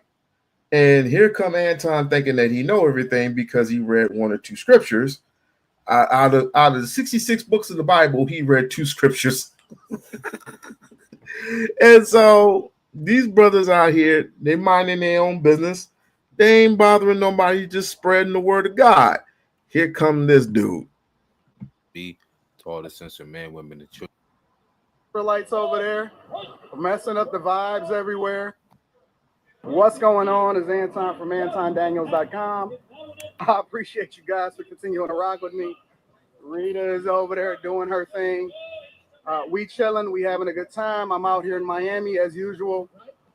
You got the Israelites, the Hebrew Israelites over there, messing up the vibes everywhere. I give him props for calling us Hebrew Israelites, not black Hebrew Israelites. Notice what he said, though? Messing up the vibe over there. Everything is just a vibe with Jay. Think everything is a freaking game. I always want to play, be playful. Okay. You got the Wynwood Marketplace right here. We down in Wynwood. So continuing to have a good time. Oh, snaps. Having a good time. Okay. And they all have different beliefs. But if it's thus saith the Lord, how can you be wrong? Conversation. You're the same individual that if we were to ask you, what's the law of purification? Could you tell us? You're the same individual. If we were to ask you, how the Lord said, touch not my anointing and do my prophets no harm. So you're not despising us, you're despising the message. Which say to the seers, see not. We're the seers because we can see the future. We're clairvoyant because the Lord gave us to know all. Continuing. Yay. Do good. Yeah, he be messing with these motherfuckers. But needless to say, I can speak on for it. It's probably going to be my last time even going through all this because number one, they just like to select words and put in and make a big view out of it, make a big deal out of certain things. You know what I'm saying? So they take a meme, they take whatever they can. If they can make lemons in the lemonade out of lemons, they will. When it comes to content creating, that's what they're willing to do. So on to my ranting. If you are the type of individual that has a problem with your black skin, then I suggest you do the following. Get the fuck out. Let me bring my camera close to me so you can read these words freely. Get the fuck out. We don't need you in our communities. We don't want you talking about us. We don't want you even gelling with us. If you have such a problem and if you love white folks so much, please, by all means, just get the fuck out. We don't want you here anymore. We don't want you talking about us. We don't want you interacting with us. We don't even want you at the games with us, whatever. When we're with the Hebrew Israelites or with the Black Panthers or with the, hell, even the NAACP, when we're in those groups, and if you have an issue, it's one thing to have an issue, but it's another thing to praise to these people and saying it's okay. It's okay. No, it's not okay. It's not fucking okay. It's not okay for a white woman to cuss out a black child. It is not okay for the police to kill a black child. It's not okay. I don't care what they did wrong or what they assume that they did wrong. In this country, it's supposed to be innocent until proven guilty, right? Everything, all the evidence is being handed to the lawyer. All the evidence is being handed to the lawyer. And at that instance, they're being called to the carpet, the prosecutor and the offender and the defendant, and they all sit down and they plead their cases. And if the defendant at the time, if the accused at the time wants to go to the witness stand and give his testimony, so be it. But you have to listen to this testimony, and you have 12 jurors. You have 6 white and 6 black. Everything's supposed to be fair, right? Fair in your constitutional laws, right? Everything is free for you, right? Everything is fair game, right? Bullshit. If you don't like being black, please, by all means, leave us alone. Leave us earthers. Leave us Pan-Africanists. Hell, I'll even include FBA. Fuck it. I'll include FBA. Leave FBA alone. Leave the ADOS people alone. Leave us alone. All the John the Boyce Watkinses. Yeah, I'm gonna include that nigga. The Boyce Watkins, the Jason Whitlocks, the Antons of the world, the fucking who's the dude from Fox? Who's the black guy from Fox? He's a judge / lawyer. I'm this close to saying Judge Joe Brown. I'm that close. I'm this far away from telling Judge Joe Brown to leave us alone. I'm that close. If you have a problem and you're gonna nitpick, you're gonna do some selective outrage type shit. You're gonna go to your video feed. Thank you, Larry Elder. Officer Tantrum. Officer Tantrum, please. A white boy, 6'2", 285 pounds. Who gives a shit, you moist bitch? Leave us the fuck alone. I'm telling you, I am thinking that I should start a rally of my own with a list. I have a list of people who should be leaving us the fuck alone. I'm not even talking to white folks right now. I'm not even talking to white folks. I'm talking to y'all asses. If you don't like me, Quiz, I don't even know who this person. Yeah, that person too. Each and every single person. Each and every single individual. Tommy Sotomayor. Yes, Tommy Sotomayor. If you do not, Candace Owens, yes, if you do not like being black, please do me a favor. Get out. Just get out. You cowards. You menaces to society. All of you are cowards. Each of them, yes, you, Candace, you're a coward. You are mainly a coward. I am so glad that T.I. roasted you. Even I'm not a T.I. fan. But when T.I. said the thing that he said at the summit, Mike, Killer Mike, you're this close. You're this close.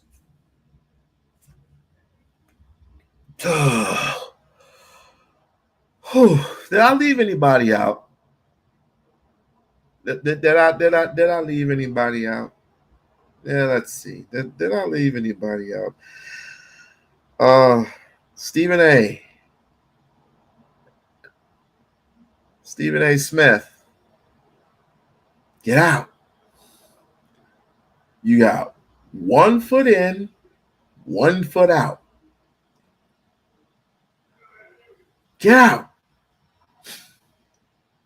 You don't represent black people. You don't represent Black America. Get the fuck out. Just get the fuck out. And I'll have to say too, as sad as it is, I'm gonna have to ask the following. I'm gonna ask Sexy Red and Meg Thee Stallion. You don't represent Black America, but there's some things that you need to change. Otherwise, you can get the fuck out too. The only reason why I didn't yell out Cardi B's name is she's from the Caribbeans. What state does she have with Black America?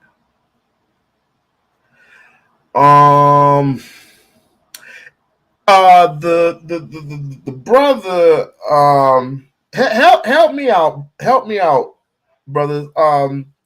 Who's the person that was arguing with some townspeople, and he said he has a particular problem with Jasmine Crockett. Everybody has a problem with Jasmine Crockett. I just want to say Anton's minions, all you motherfuckers, all of them. Yeah, get the fuck out. Just go. I want everybody to clip this and make it a meme and follow these specific words. These specific words you shall follow. If you don't like being black in America, if you don't like being Africa in America, get out. You're in the sunken place. Just get the fuck out. We don't need your whining, your crying. A black women don't treat me. Get out. Passport bros, get out. All you ignorant people from the right, get out. Just get out. There are a complete list. The two fat ass white twins. They're light skinned, but I forgot who they were. You could get the hell out too. You can get out. I can't stand these people. I just can't stand them. Please, just get out.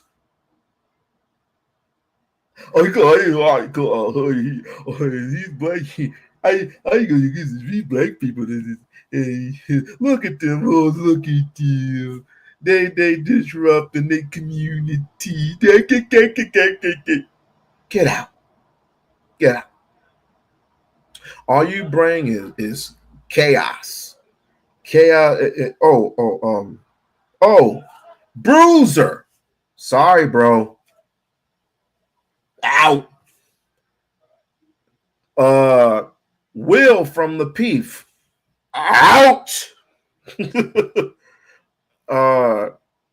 Even JR. Out. Hell, Half of the damn the Peep Show. Out. You don't serve a purpose. You do not serve a purpose. You just nitpick. Get out. Just get out. Free Tory Lanez. Free Tory Lanez. Free Tory Lanez. Did I miss anyone? Please inform me. If I missed anybody, please let me know. It's sad when a suspected white supremacist tells the truth about you. It's sad. It is completely sad. Let's see. The Shag 2X, get out.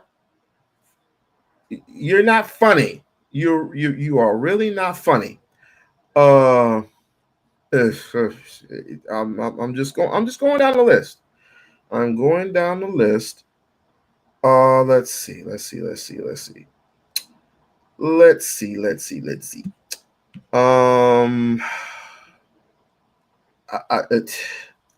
gonna go to a Pacific gamer.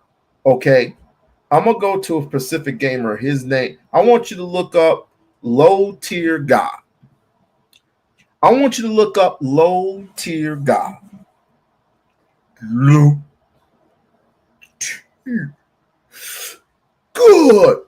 I want you to look up Low Tier God. He has complaints about black people. And young black people been whooping his ass. You are out, sir. Go and complain to somebody. Go complain to a wife.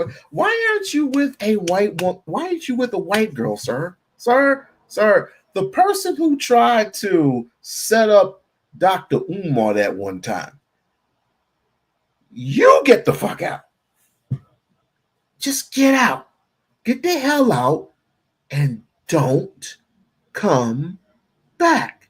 You are dead spiritually. You're dead to the knowledge of yourself. You're dead to the knowledge of your people, and you're dead to the knowledge of your God.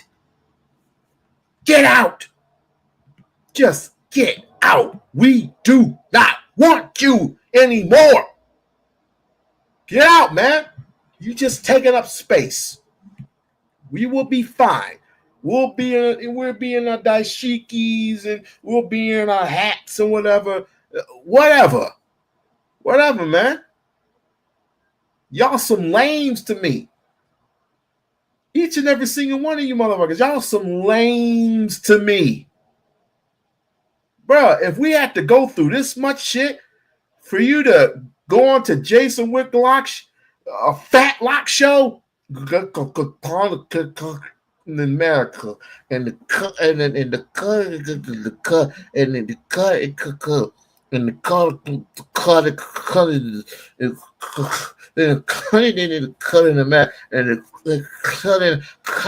in America, and black women think they're the product, and I'm telling you that Kanye West.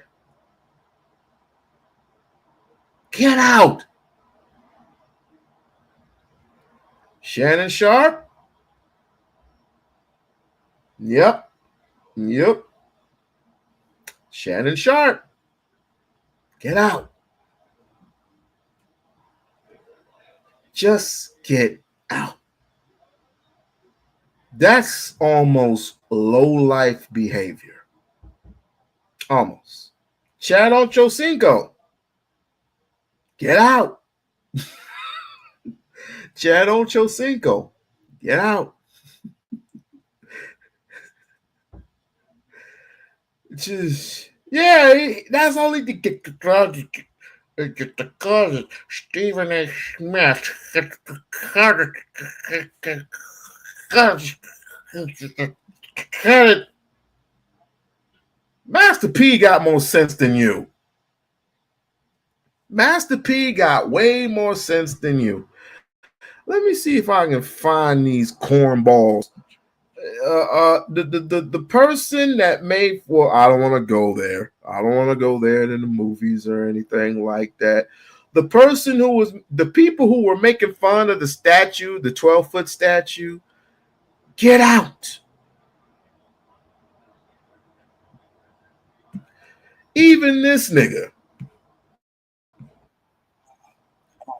Even this nigga. Hold on. The spiritual and legal safeguards against losing your leadership, your legacy, and your peace. Men don't realize they're entering matriarchal unions until it's too late. Looks like a relationship in the early stages is often the slow formation of a matriarchal structure. A control shows up as concern. Our decisions get labeled teamwork, and your leadership, it gets ignored. All in the name of partnership. By the time you wake up, you're not the head of the house. Shut the fuck up, nigga. Get out. Get out. Just get out.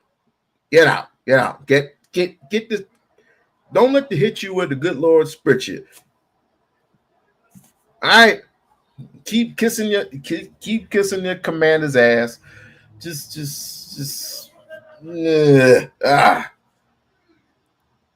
Okay. For I keep seeing Stephen A. Smith's name on it. Listen, everybody put a 1 in the chat if Stephen A. Smith can stay. Put a 2 in there if he should go. Put a 1 if he can stay. If you want him to stay. 2 if you want him to go. I already got 1. I'm still trying to find maybe Reese Waters. Maybe Reese Waters has. I mean, there are so many people that I've missed. Who are the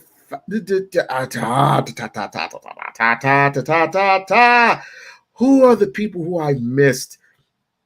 Do we have to count Myron Gaines? Myron Gaines, he's stupid. He can get out too. Myron Gaines from Fish and Funk, just get out. Get. Damn.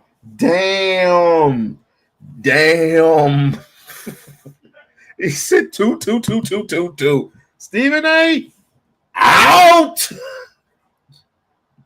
Stephen A. You got to get out, bro. You got to get out. Ain't no saving. Ain't no saving you. Even these less brothers. These less.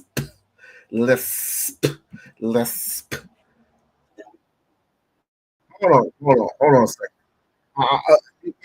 Give me. I'm gonna put the video up.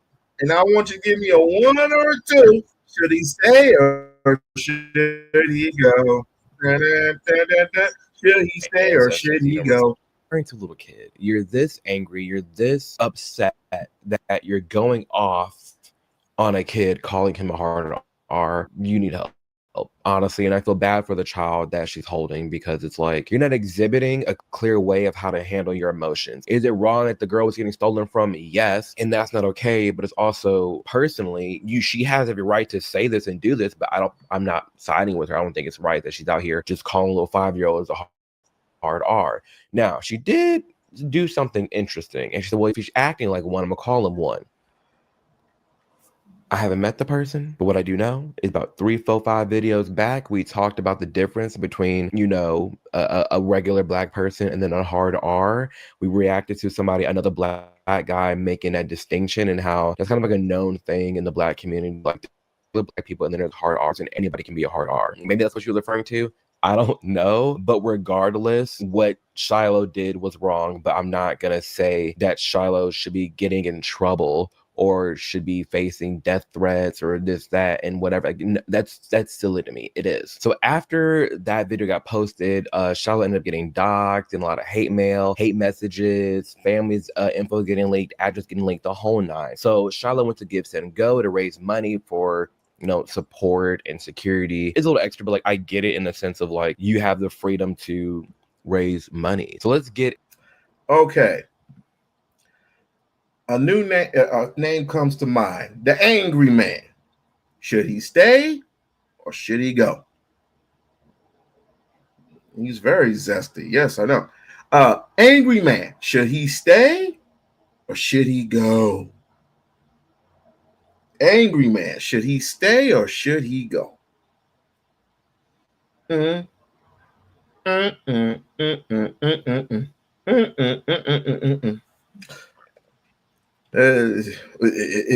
longer we wait, the more we're gonna sacrifice. Ain't like angry. Stay. Oh, we got one. We got one. I didn't like angry man. Stay. Oh, we got a tie. Somebody got to break the tie. Terry Crews, I don't have an issue with. He rarely comes out and says anything. Even though he's been with his white wife ever since high school. I don't have an issue with him. I don't have an issue with him at all. And plus, he's from my hometown of Lansing, Michigan. So I don't have a problem with it. But act up and you can your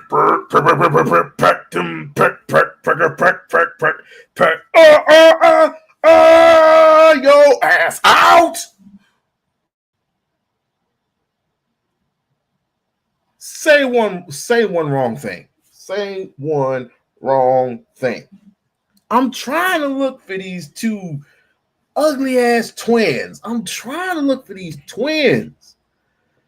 I have them in my thumbnail. I'm trying to look for the damn twins. These. Let me look for Tommy. Let me look for Tommy Sotomayor. Hold on a second.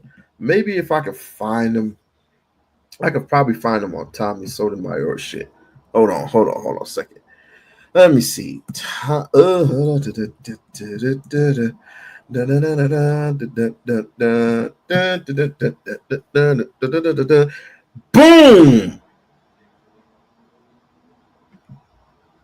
Boom! Didn't take me long.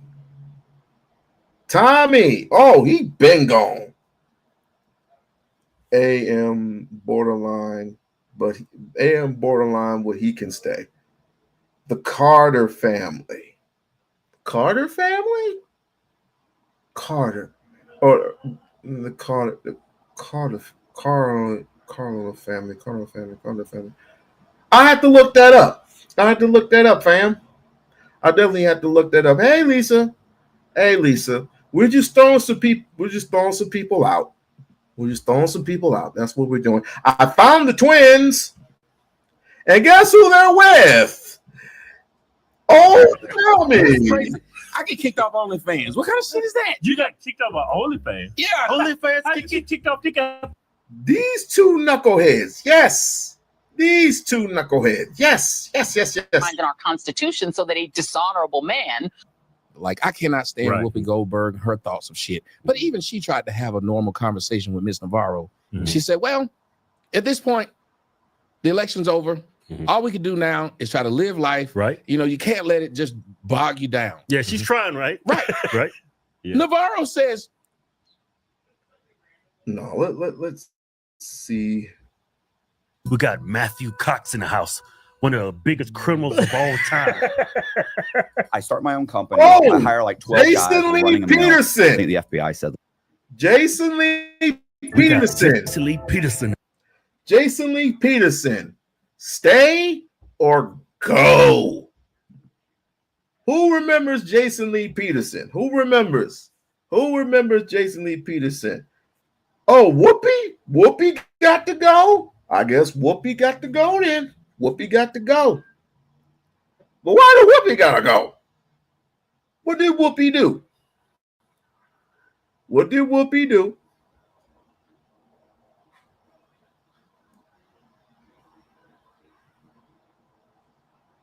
What did Whoopi do?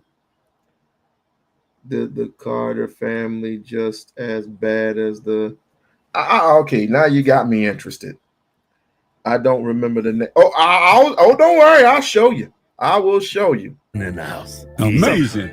Y'all like white people? I like the conservative white people. Oh, you do? Not the liberal. Yeah, the liberal white people is just as bad as the blacks. What's wrong with the blacks? I don't hire black people with black names. I saw y'all had one black working for you. Mark got 2 black people. Yeah, he black. Yeah. He black.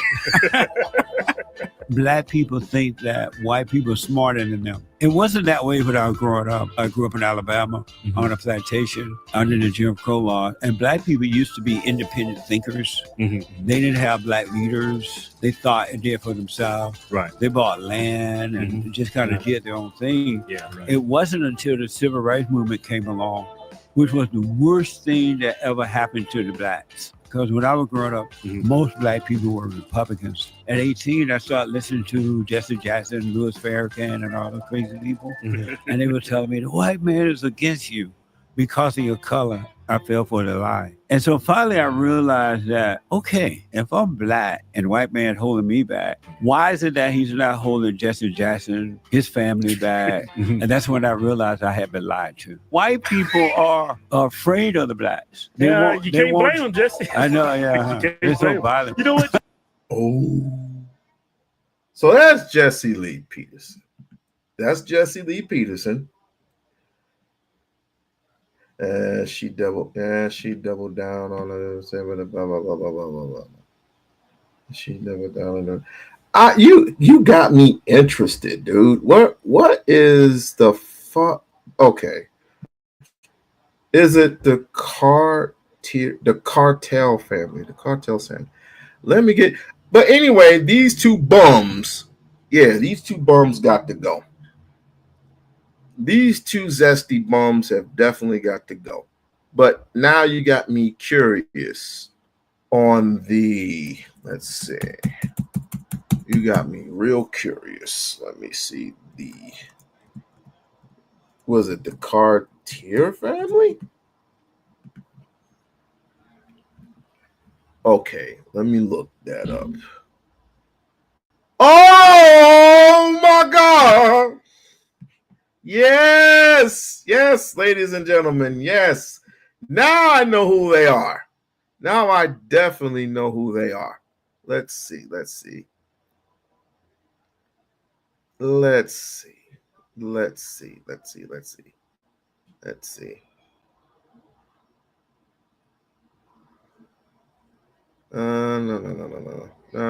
not the worst one. That just what is the worst one out of the fucking, let me see.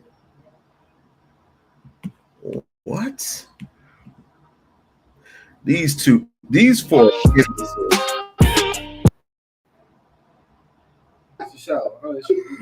You ain't straight. Oh, but, man, let's see know. what this guy's name for to react to. Okay, Theo Vaughn. He's from Louisiana. Seriously? You talking about these people? Man, Brandon, bro. He's an encyclopedia. I don't know who Theo Vaughn is. He's on a podcast. Yo, bro. Yeah, he's funny, bro. Okay, all right. We're going to check him out. Man. Culture. Let's get it. I grew up in my neighborhood. We didn't have a lot of diversity in my neighborhood. Diversity is always people's talking about it. And we didn't have it. You know, my neighborhood was poor black, poor white. That was our neighborhood, you know? So I didn't feel any white privilege. I know some people had it, man. You know, I knew some motherfuckers with sweaters. But I was 2 tank tops in the winter, okay? And I just didn't feel it, you know? I wish I'd had some white privilege, dude. Corny as fuck. Let me see if I can find something particularly, let's see. When I looked at it, I was like, when I first looked at it, I'm like, okay, these might be some solid brothers here. These might be some solid individuals. And I was wrong. Like, how do y'all must got the white bug real bad. Y'all must got that white bug really, really bad, bro. And everything is safe when everything is not safe. Let me see. Oh, yeah. Definitely. Hey, Lisa, hold on to your hats. Rise in Islamophobia is a result not of hate, but of fear, a legitimate fear, they say, of quote-unquote jihadist terrorism, whether it's Fort Hood or San Bernardino or the recent truck attack in New York. What do you say to them? I would say that start their own goddamn political party and get out of ours. You know what? I might say something very outrageous. He might be the only one that have a chance. You know. I think he flip flops on his point. Lately, he's been flip flopping on his point to try to find something to stand on. But I completely agree with him. I see why you say that. Like, he's moderate. He's not a radical. He's not the only one that's not too far. Bro, Yeah. No, he flip flops. He kind of like sometimes he'll make a point. I'm okay, and then other times I'm like, He's still liberal. The other day, he looks like the grandpa of Courage the Cowardly Dog. Useless? Yes. Eustace. Oh, Eustace. Whatever his name is, bro. Eustace need to be up there with Courage the Cowardly Dog and run. I think will have an auto pen. But y'all want to know something? Ilhan Omar is my exact sentiments on why I said you need to be born in the U.S. to be in our government. And I also would take it a step farther and say the first gen. I know that's a little extreme, y'all. I know that's extreme. Because we do have a lot of patriots that are first gen. I wasn't trying to insult nobody. But hey, when you got people like this is bad. You know, and it's interesting that she does this thing where she like what is talks her about title? How bad I've already kicked like a page list of coons out. I mean, just literally the list is too long. I'm gonna make the list, and then I'm gonna eventually come back to it. All right. Bad white people. I already mentioned Officer Tantrum, and there's another one. Black conservative. Should he stay or should he go? Y'all don't know Black conservative? I will look him up for you. Don Lemon.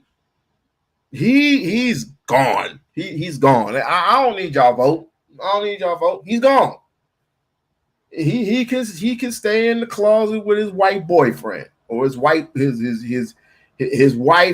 a minute. I just need to know. Who does the bending and who does the receiving out of that relationship? Pause.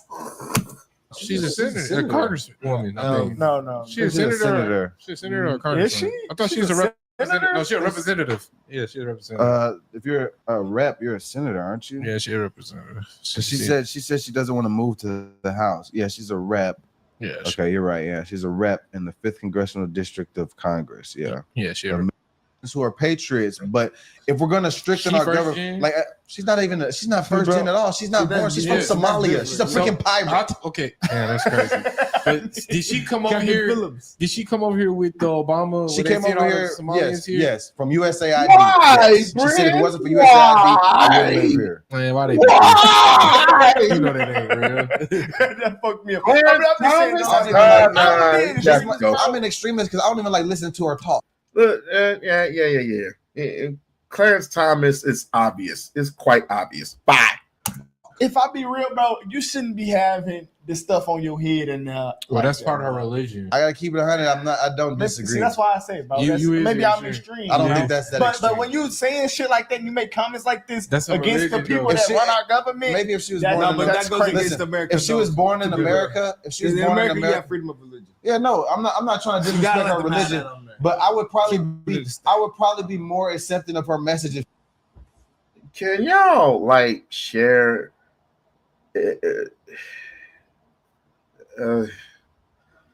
I'm getting black cracker fatigued. Y'all, I'm getting black cracker fatigued. I'm getting Sambo fatigued. I am getting coward fatigued. You please do me a favor and support the channel. Please. Donate if you can, but just please hit the like button. As the great Shish Trish would put it, smash it. She was born in America. The fact that she's not born in America, oh no, I don't want to see that shit. I gotta keep it. I'm not trying to be insensitive to anyone's religion. I believe all religions are good. I believe everyone has a right to practice. But just given the fact that she's not from here, and I'm like, nah, I just don't see how in these cities though. Like, it's really on the people because how are they voting these people? I'll tell you. But if they can get is a language government official. I'm gonna try to pass a bill on that. You got to be American born, and I might even be strict. You know, I don't think it'll pass if you do it against first Call gens. you Hitler for real. How is that Hitler? That's what they gonna say. That's a pretty standard practice amongst governments across the world. But see what they did with Trump. What was Obama?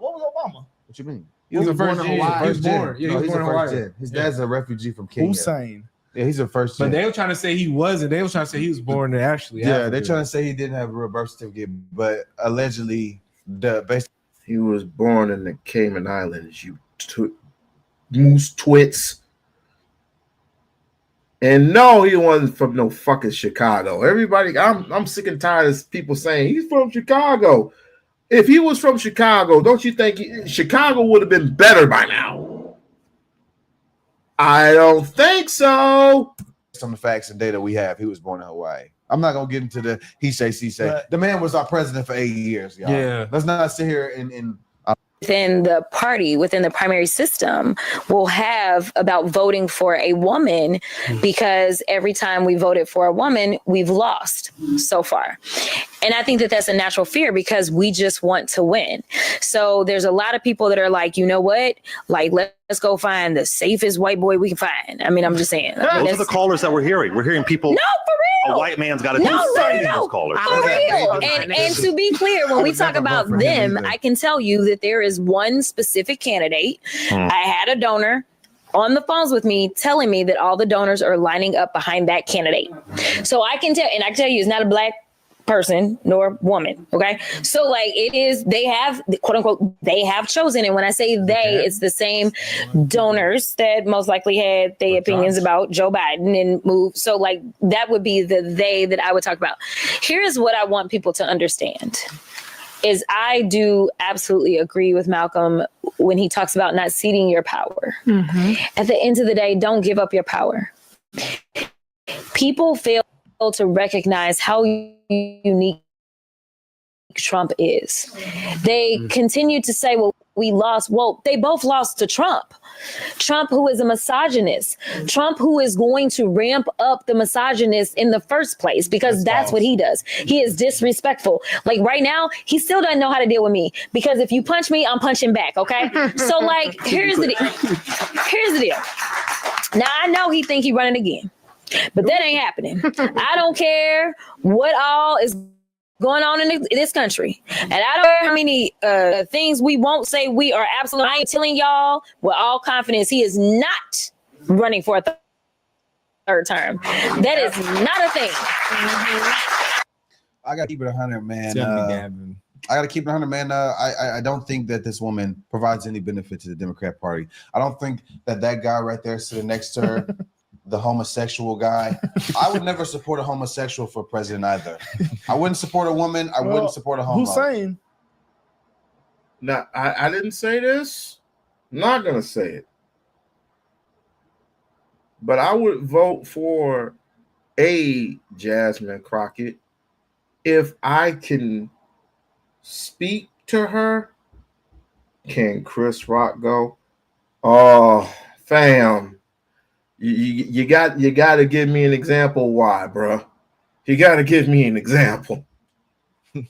Okay, but as I told y'all, I don't think Michelle Obama's a man. I like Michelle because she the blackest thing about Obama. I'm not even talking about that. Obama, they got stories of Hussein. Man, we got a crackhead with no teeth. Man, that I've been said I I'm didn't just believe saying. that. I know. I'm just I just listen, y'all. Crackhead with no teeth. He had no teeth. Brandon. That was a funny day. Well, just because he went to jail for fraud and lying, and he has no teeth, and he's on crack. That doesn't mean you shouldn't believe him, Brandon. I said, what?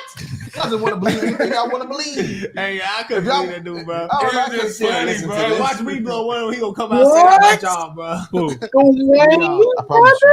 I'm calling the mob. I promise you, I'm gonna have a lawyer serve Even Ivory Williams. Even Ivory.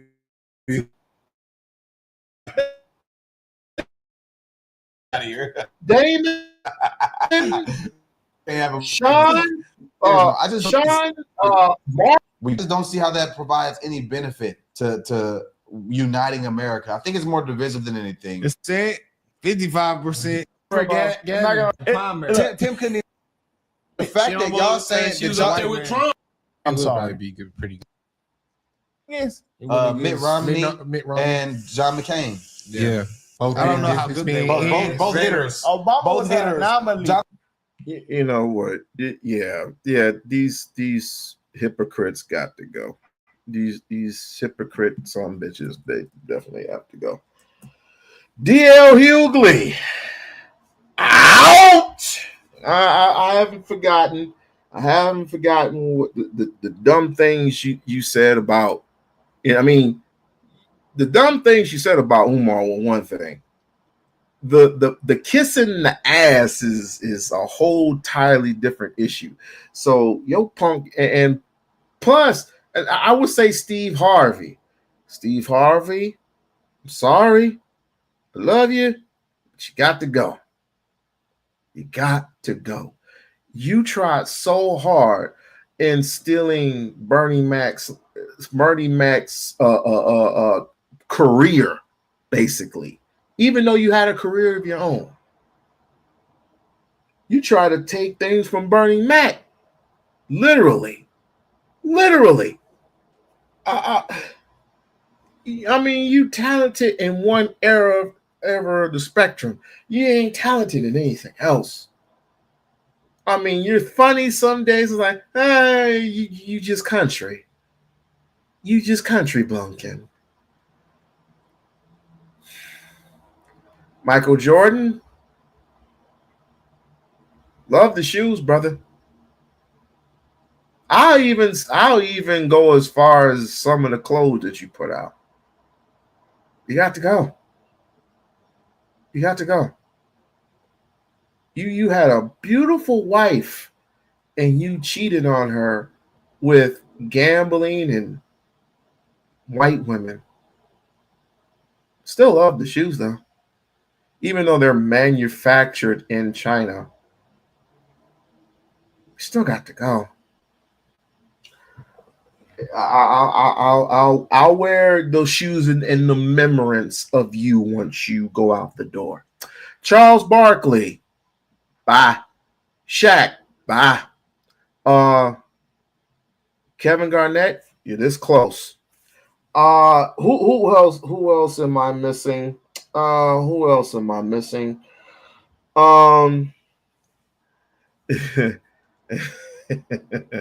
I would say the joke, but she'll probably take it too serious.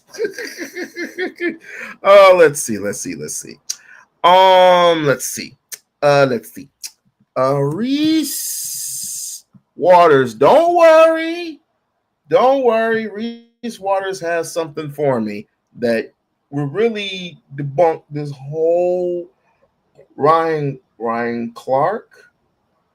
I'll give Ryan Clark one more chance.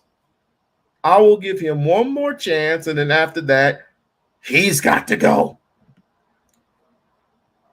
He is definitely has to go. Let's see. Let's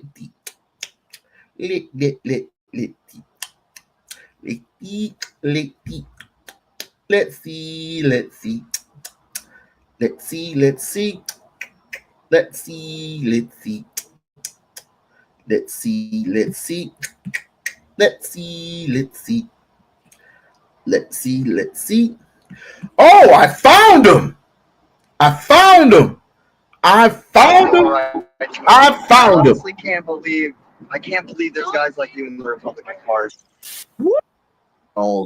In general, If we continue to put people into office, and that even means some of our skinfolk who definitely are not our kinfolk, How you doing, such sweetheart? as Byron Donalds, who are going to continue to say Michael that, like, Vick. I mean, the fact that you sitting around talking about life was Hold on.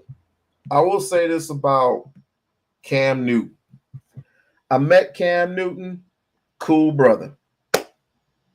Met Michael Vick. Michael Vick went past me. Boom! I'm like, what up, Mike? He just looked back at me, didn't even wave or say anything. Now I can give Uncle Shannon this. He did say hi to me. He did say hi, but what you doing with these white people? Oh, you gonna submit to me? Spread your legs and submit to me. Nah, bro. Nah. Court. It's not funny, but it's cringeworthy. But hey,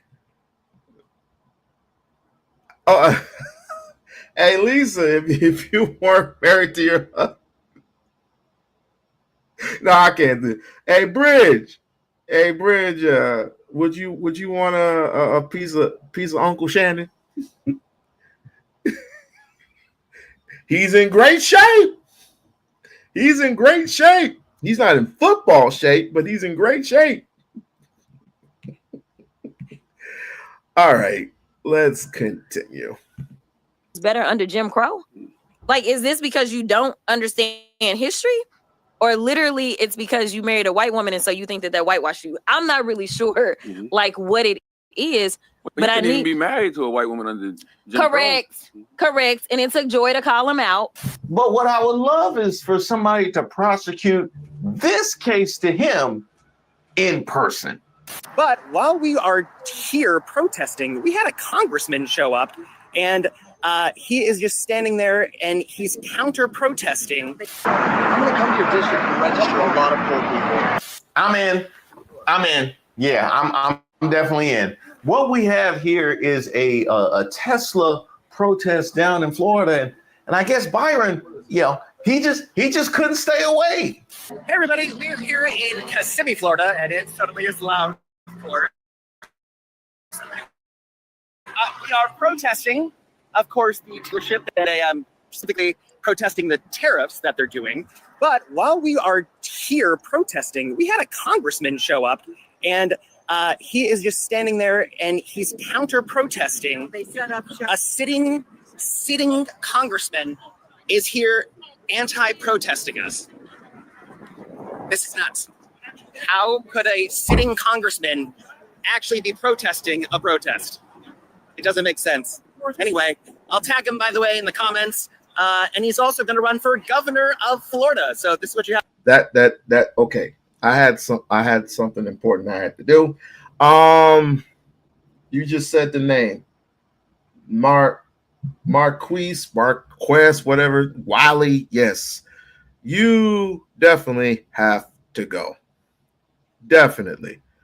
Because after this little debacle, examining the records, they are provided their findings. Congress has to weigh in on those. They're firing people. This works. If you're just upset because Donald Trump has Elon Musk doing it, that doesn't make any sense. We have to make sense. We have to agree on certain things. Yeah, he must have gone up under that couch cushion, got himself some more activists for that Byron Donalds town hall and for the May Day protests as well. He must have got his money up with the tariff back and forth. George Soros must have got his money up. That I'm sure that's what happened. He sent it to me. I need it. I'm going to come to your district and register a lot of poor people. I'm going to register them. I'm going to get the felons that have had their voting rights taken away that don't even know they can vote still now. I worked on felons voting rights in Florida 7 years ago. You ready? I'm going to come to your district and I'm going to register so many people. I have nothing but time. I got it. Are you ready for this one? That's how. Marquise Walker. You played for the Dallas Cowboys for a certain amount of years. Then you turned around and became a Republican for a state race. You became senator. Caping for white folks as much as you've been doing. I'm glad you got traded, but hell, Emmitt Smith ain't no better than you. Both of you Negroes had got to go. Loved you when you were playing football. You gave us a championship. Kissing Jerry has too much. You got to go. Marcellus Wiley. Nah, I don't know. I don't know too much about Marcellus Waters, even though he played the game. I guess he has to go. I mean, all these Negroes, all these trick bags has got to go. They got to go. I got my right to vote. Is that what you're gonna say, Byron? People will do anything to maintain power and authority. I think it's wrong. Byron Donalds won't say who those people are, but blames them for revealing his criminal past. It's been posted on the internet after it was ordered sealed by the courts. A 1997 misdemeanor arrest for distribution of marijuana, and in 2000, a second-degree felony for receipt. All right. I got to. There's one last thing that I have to research. One last particular thing I have to look for. We already discussed Byron Gaines. Byron Gaines ain't shit. Byron Gaines ain't shit, right? But let me see. All the people that supports Donald Trump and has all these lame ass excuses for supporting him, you got to go. You have got to freaking go. Let's see. Maybe it is back up there. I couldn't even find the other one that I was looking for. But let's go back up here and start here. For making her so bitter, not just for her sake, but obviously for the sake of people around her and her students. So what you mean to tell me is that the lady who acknowledged the 5-year-old's behavior was age appropriate? Here we go. These people here. I want you to make a list. I have a list and I want you to check it twice. These are the people here, thanks to Mr. Reese Waters, of the selective people that just needs to not just flat out go. Someone needs to take a steel toe Wolverine boot, cock it back all the way back here, right? And go, whoa! Just kick them out as fast as you can. Black fatigue. This video might make you uncomfortable, but it needs to be made. There's a growing sentiment, most recently, of individuals who are proclaiming they do have black fatigue. And you don't have to be a non-black person to have black fatigue. What does that phrase actually mean? Essentially, black fatigue is a growing weariness of the actions of the quote-unquote black community. But it goes deeper than that because 25 now, and we are based on the content of our character and the color of our skin. Hey, y'all hear that? Yeah, send the white South Africans back. Hey, send them back. No, because they got to stay in the same line as he got on. Apparently, that is the prerequisite to feel black fatigue. But the interesting part is the lie that's been sold to the black community in particular is that the color of our skin dictates the content of our character. That's why in the black community, sometimes you'll hear people say, oh, you are acting white when they're talking to someone like myself who doesn't act the way most people would expect a conventional black person to act. Now, this is an interesting one. As somebody that has also received your acting white when I was growing up, where do you think that stems from? Where do you think the idea of acting white is from? Kick them out. It's come from us?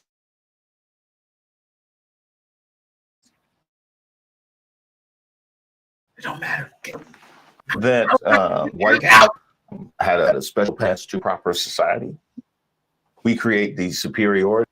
In their minds, there is a correct way to act black. And the people in your ethnic group who fulfill those very negative stereotypes, those are the ones who are going to essentially drag down the collective whole. And that's why there's individuals who are black who do and can have black fatigue because they see how damaging it is to. Oh, I have a name above that is above every name, and no, it's not God. Question: LeBron James. Should he stay or should he go? LeBron Ramon James. Should he stay or should he go? LeBron Ramon James played for the Los Angeles Lakers. Should he stay or should he go? Him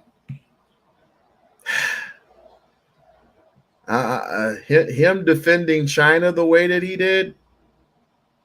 Well, then again, Rodman did the exact same shit. So, should he stay or should he go? Back to our regular scheduled program. This ain't gonna take long. To see the worst of us attract all this negative attention that then unfortunately gets ascribed to the entire race all too often. Now, I think we're going to land a plane on this a little bit more, but when it comes to the negative attention, the worst of us getting is and was inevitable. And that's why Stay I or spent go. so much time during the whole Stay Black Lives Matter or psyop go. about a decade, saying like, this is crazy. Black Lives Matters is going to create a boomerang effect. It's going to harden hearts. You're not going to host a decade-long discussion on social media and in mainstream media about how awful white people are and what victims we blah blah blah blah blah. Okay, he needs to go. All right. How about this month right here? Being called a racist for having their views. And like I said, and going back to Whitlock, I don't think he can comment on anything but snacks. Black fatigue is real. Everybody is tired of black people, but it's two specific types of black people that everyone's tired of. Stay or go. Of course, your pick-me ass is going to agree with the black fatigue topic. I know you are. Every time you pop up on my feed, you're always being anti-black. It's like, sir, we know you don't love being black. We know that you want to paint your skin white and you want to dye. Okay, he's giving bad vibes. Okay. Well, you know my stance with it. If there's any specific blacks who don't want to be that, who just want to go and kowtow to all the white folks and tell them how bad we are because they can't stand them. And it's making white people look bad. Selective outrage. Will Smith. Should he stay or should he go? I'm telling you, with the oh God, with the amount of pain and suffering that I have to hear every single day when it comes to these panels, especially when they're gawking and blah blah blah blah blah about black women, I get tired of black women too. Those who just want to go against the norm, I get tired. I get really, really, really tired. Nick, yeah. But I'm telling you, people, before I sign off, I just want to tell y'all, I love black people very much. Right, wrong, indifferent. We have to be the ones that hold us accountable and not anybody else. I don't have to hear not a near white person come and infiltrate and tell us what we should be doing. If you're that type of black person, and I have plenty of people in my head I could just throw to the wolves, throw to the fire. It's again, my stance is my stance. Black conservative, Officer Tantrum, I've mentioned them before. Everyone that has a problem with their blackness and love white women so much, please go over there. Go over there. You're done. You're cooked. You're out. You listen, stick a fork in them. You're done. I love my peoples. I love more importantly, I love my God. God is black. Like, share, subscribe to the channel. Like, share, subscribe to the channel. Please, if you have not done so, be a member of the We-On-Loc Nation channel. I said what I said, and I said what I meant. I might be doing a part 2. You never know. I've missed some people. Quite frankly, I don't have time to sort them all. There's too many to count. Bridge, we're going to have to talk about this angry man situation. We're going to have to talk about this angry man. Boy, oh boy, he be kowtowing to a lot of white folks. I get tired of black people too. But guess what? I don't jump no fences. I get tired of black women too. I don't jump no fences. I don't go to the white man. He did protect me. Once you start doing all that, look, I'm done with you. I am completely done with you. Just you see the look on my face? I am completely drained. That's why I need some help. I need some help. I need a partner, a companion who will help sort these black crackers out. And someone has to give me an explanation on Chris Rock. You had to give me an explanation on Chris Rock. You had to give me an explanation on who was it? It was Chris Rock and somebody else. It was Chris Rock and somebody else. Michael Vick, he can go. Ryan Clark, he can stay. He got one more shot. Wayne, you still haven't said what Wayne brothers. I said during the video while I was running, it was like, what Wayne brothers got to go? Kevin Irie Williams, Damon Williams, Marlon Williams, who? Sean Williams, Kim, who has to go? Kevin Hart has to go. Lisa, what did Kevin Hart do? Rob Park.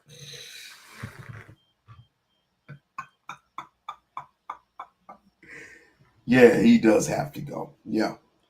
This is cornball. He's a cornball. He's a corn. I wish my head was as big as his. He's a corn. Let me stretch it up. He's nothing but a cornball. He's a cornball. He's a cornball. Did he? Did he, Mr. Take that. I can't throw away Diddy because I mean he fuck with nothing but black people. I can't throw him out. RG3 I can, but Diddy? Nah, I don't know. I mean, he has issues, and he's gonna have to, Jaguar White. I wouldn't throw that bitch. She didn't do nothing to get thrown away. Nate Parker, even though he's married to a white woman, he made one of the greatest films you can ever watch. That's Birth of a Nation. Yeezy, Give me a week to think about it. Because again, I don't know his motivations. I don't know his motives, you know. Even though he was married into the Kim family, I don't know his motivations. His motivations is here, and then he comes back down to right here. I guess he just wants to be the one that makes music. He's been casted out. He's been casted out by the Jews. He's been casted out. He's not a billionaire that he used to be anymore. He makes millions, but he's not the billionaire he used to be. Jay-Z. Damn, now you're gonna have me go to rappers now. Fox. Damn it, we're gonna have some fun. We're gonna have some fun. Now I gotta pick rappers. I gotta pick rap artists that I had to kick out of the community. I had to pick rap artists. Busta Rhymes.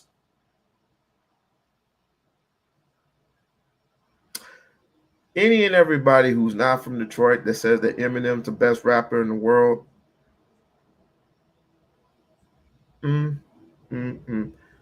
Chris Rock. What happened with Chris now?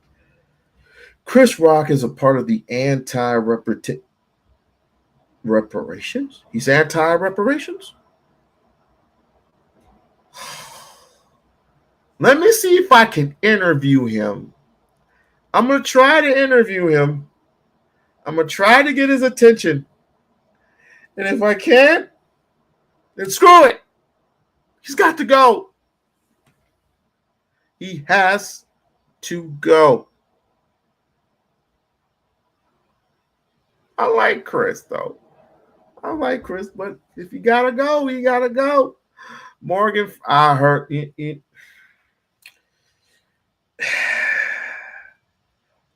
I've heard the comment. I've heard the comment that Mr. Joe Clark has stated. He saved Eastside High, not this joke. The real Joe Clark saved Eastside High. He played a good role. He played a good role in Seven. He played a good pimp. He played a good role in not, you know, what was the movie? Freedom? What was the movie? Glory. He played a good role in Glory. I heard the comment that he made. He's got one more shot. One more shot. Chris can stay, but under review. Chris can stay, but under review. You damn right. Chris can stay, but he's under review. We looking at you with a side eye, bro. But anyway, I'll make up some more of this. This is actually quite fun, but I'm dead ass serious. If you're afraid of being the first being on Earth, which was black, then you got to go. You have to go. Clarence Thomas, you some scum bum, you got to go. Now, I know Lisa's going to call me. She's going to drill me a new one. But, and first Steel World got, you giving me some new names that I don't know about, bro. But either way, gotta go. Got a movie to catch. I will be seeing y'all next week.